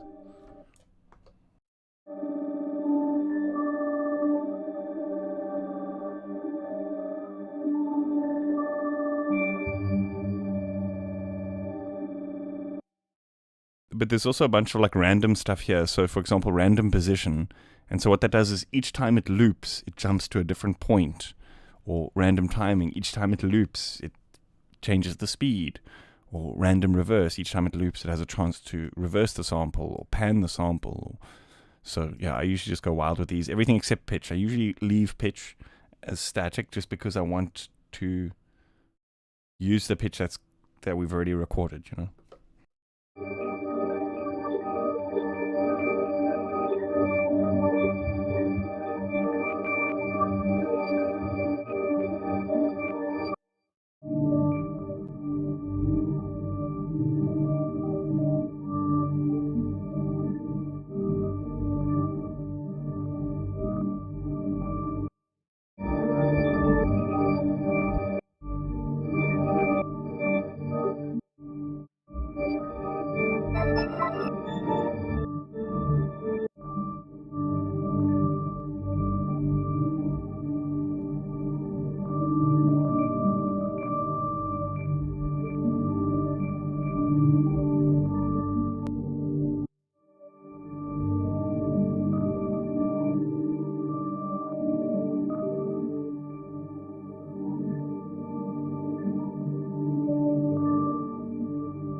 Phase plant doesn't work as an effects rack, so to speak, but there is Snap Heap is like phase plant as an effects rack.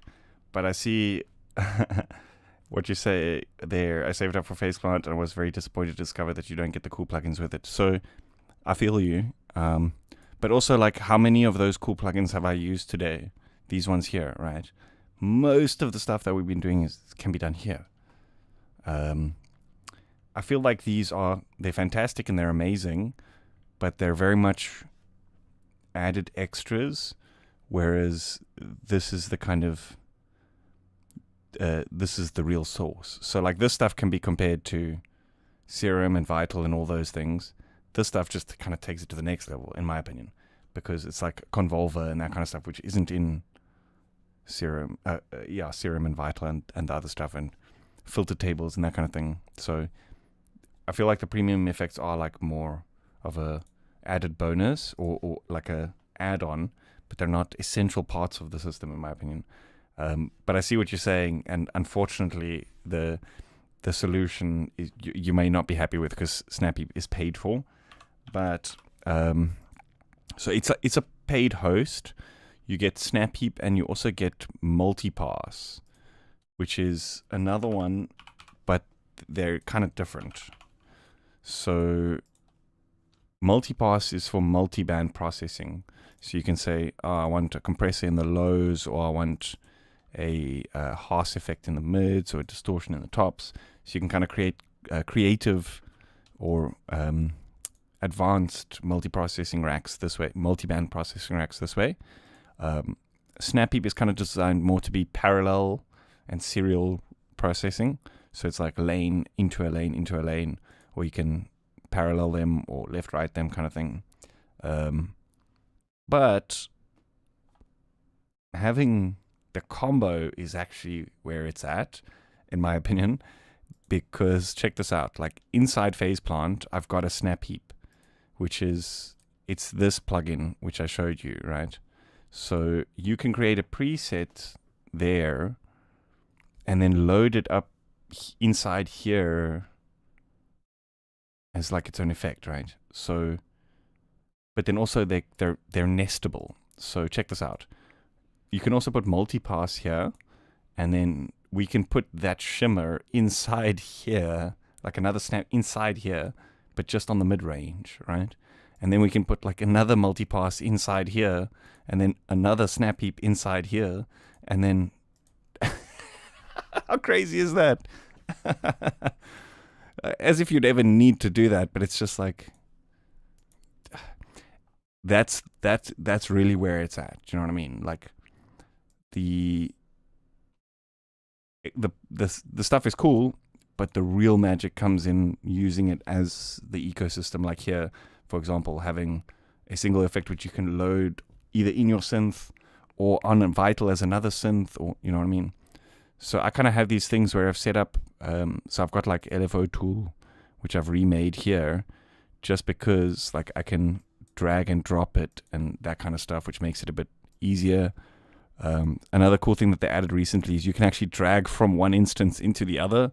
How crazy is that? So like previously you'd have to like save the preset and then go in here and load it. So like now we can go like 10 deep in here and then just drag this thing boom in there. Man, it's crazy. I'm not sponsored, dude. I'm not sponsored. Like like I have done work with them. Do you know what I mean? Like some of my stuff is in the factory pack and whatever, but like I only work with companies that I personally use, you know what I mean? So there's that as well. But yeah, just the whole system, like being able to drag in and out, being able to nest them, it just makes the whole thing. I think it's a new thing. I think it was the previous update, or the previous big, like 2.2 or something like that. But yeah, like say for example, we want to make a custom filter or something, right? We could say, let's like combine two filters and like some kind of EQ here. Then we put one macro to do all of the cutoffs together. we'll actually need something here to see what's happening. And say, for example, we like making this sound, this filter here, and we like, damn, I actually want this on Vital. You can just now open a Vital.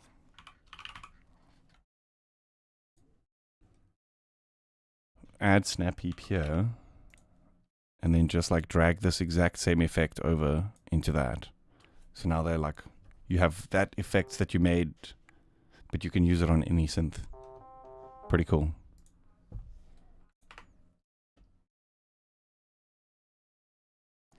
Yeah, man, feedback. That's I think if I'm not mistaken, just how the whole system works. Like we won't see feedback in the individual things. Like we won't have some kind of feedback system here in Snap Heap.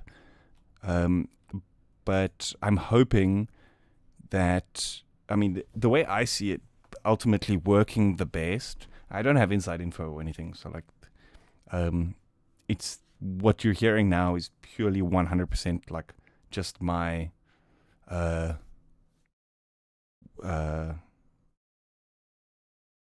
like what I've deduced, right? But I don't have any inside info. I don't like know what's actually happening.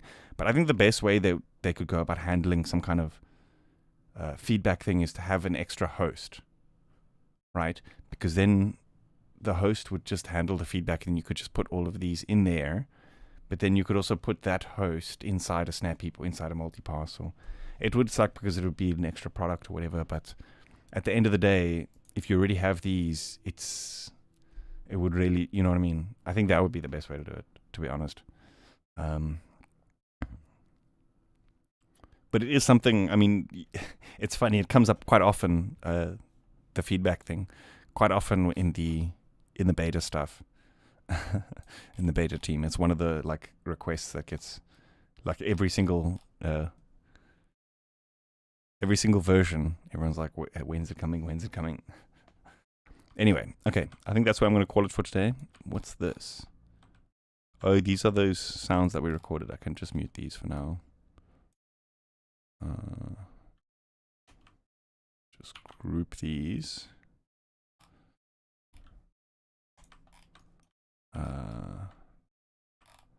What's that? Oh, that's that bass sound.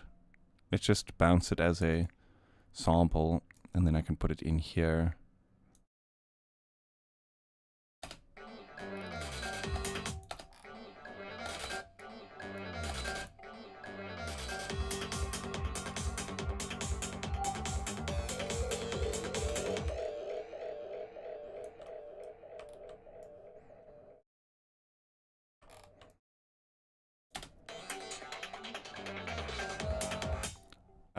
The song, no, it's not completed. No.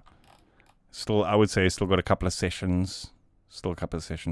I like all the sounds that are here. I think the mix is kind of almost there, but I'm not too much of a fan of the arrangement, like the way that certain parts are mixing into other parts. But that's one of those things that kind of like you have to develop through creating the track. It's yeah, there are sort of techniques to follow, or you know, you could load up another track as a reference and follow how that goes.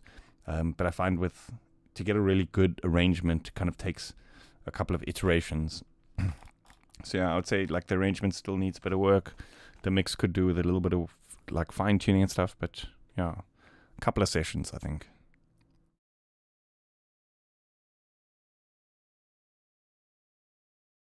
Yeah. Okay, folks. Hey, Safas, how you doing? It's a pleasure. Always a pleasure.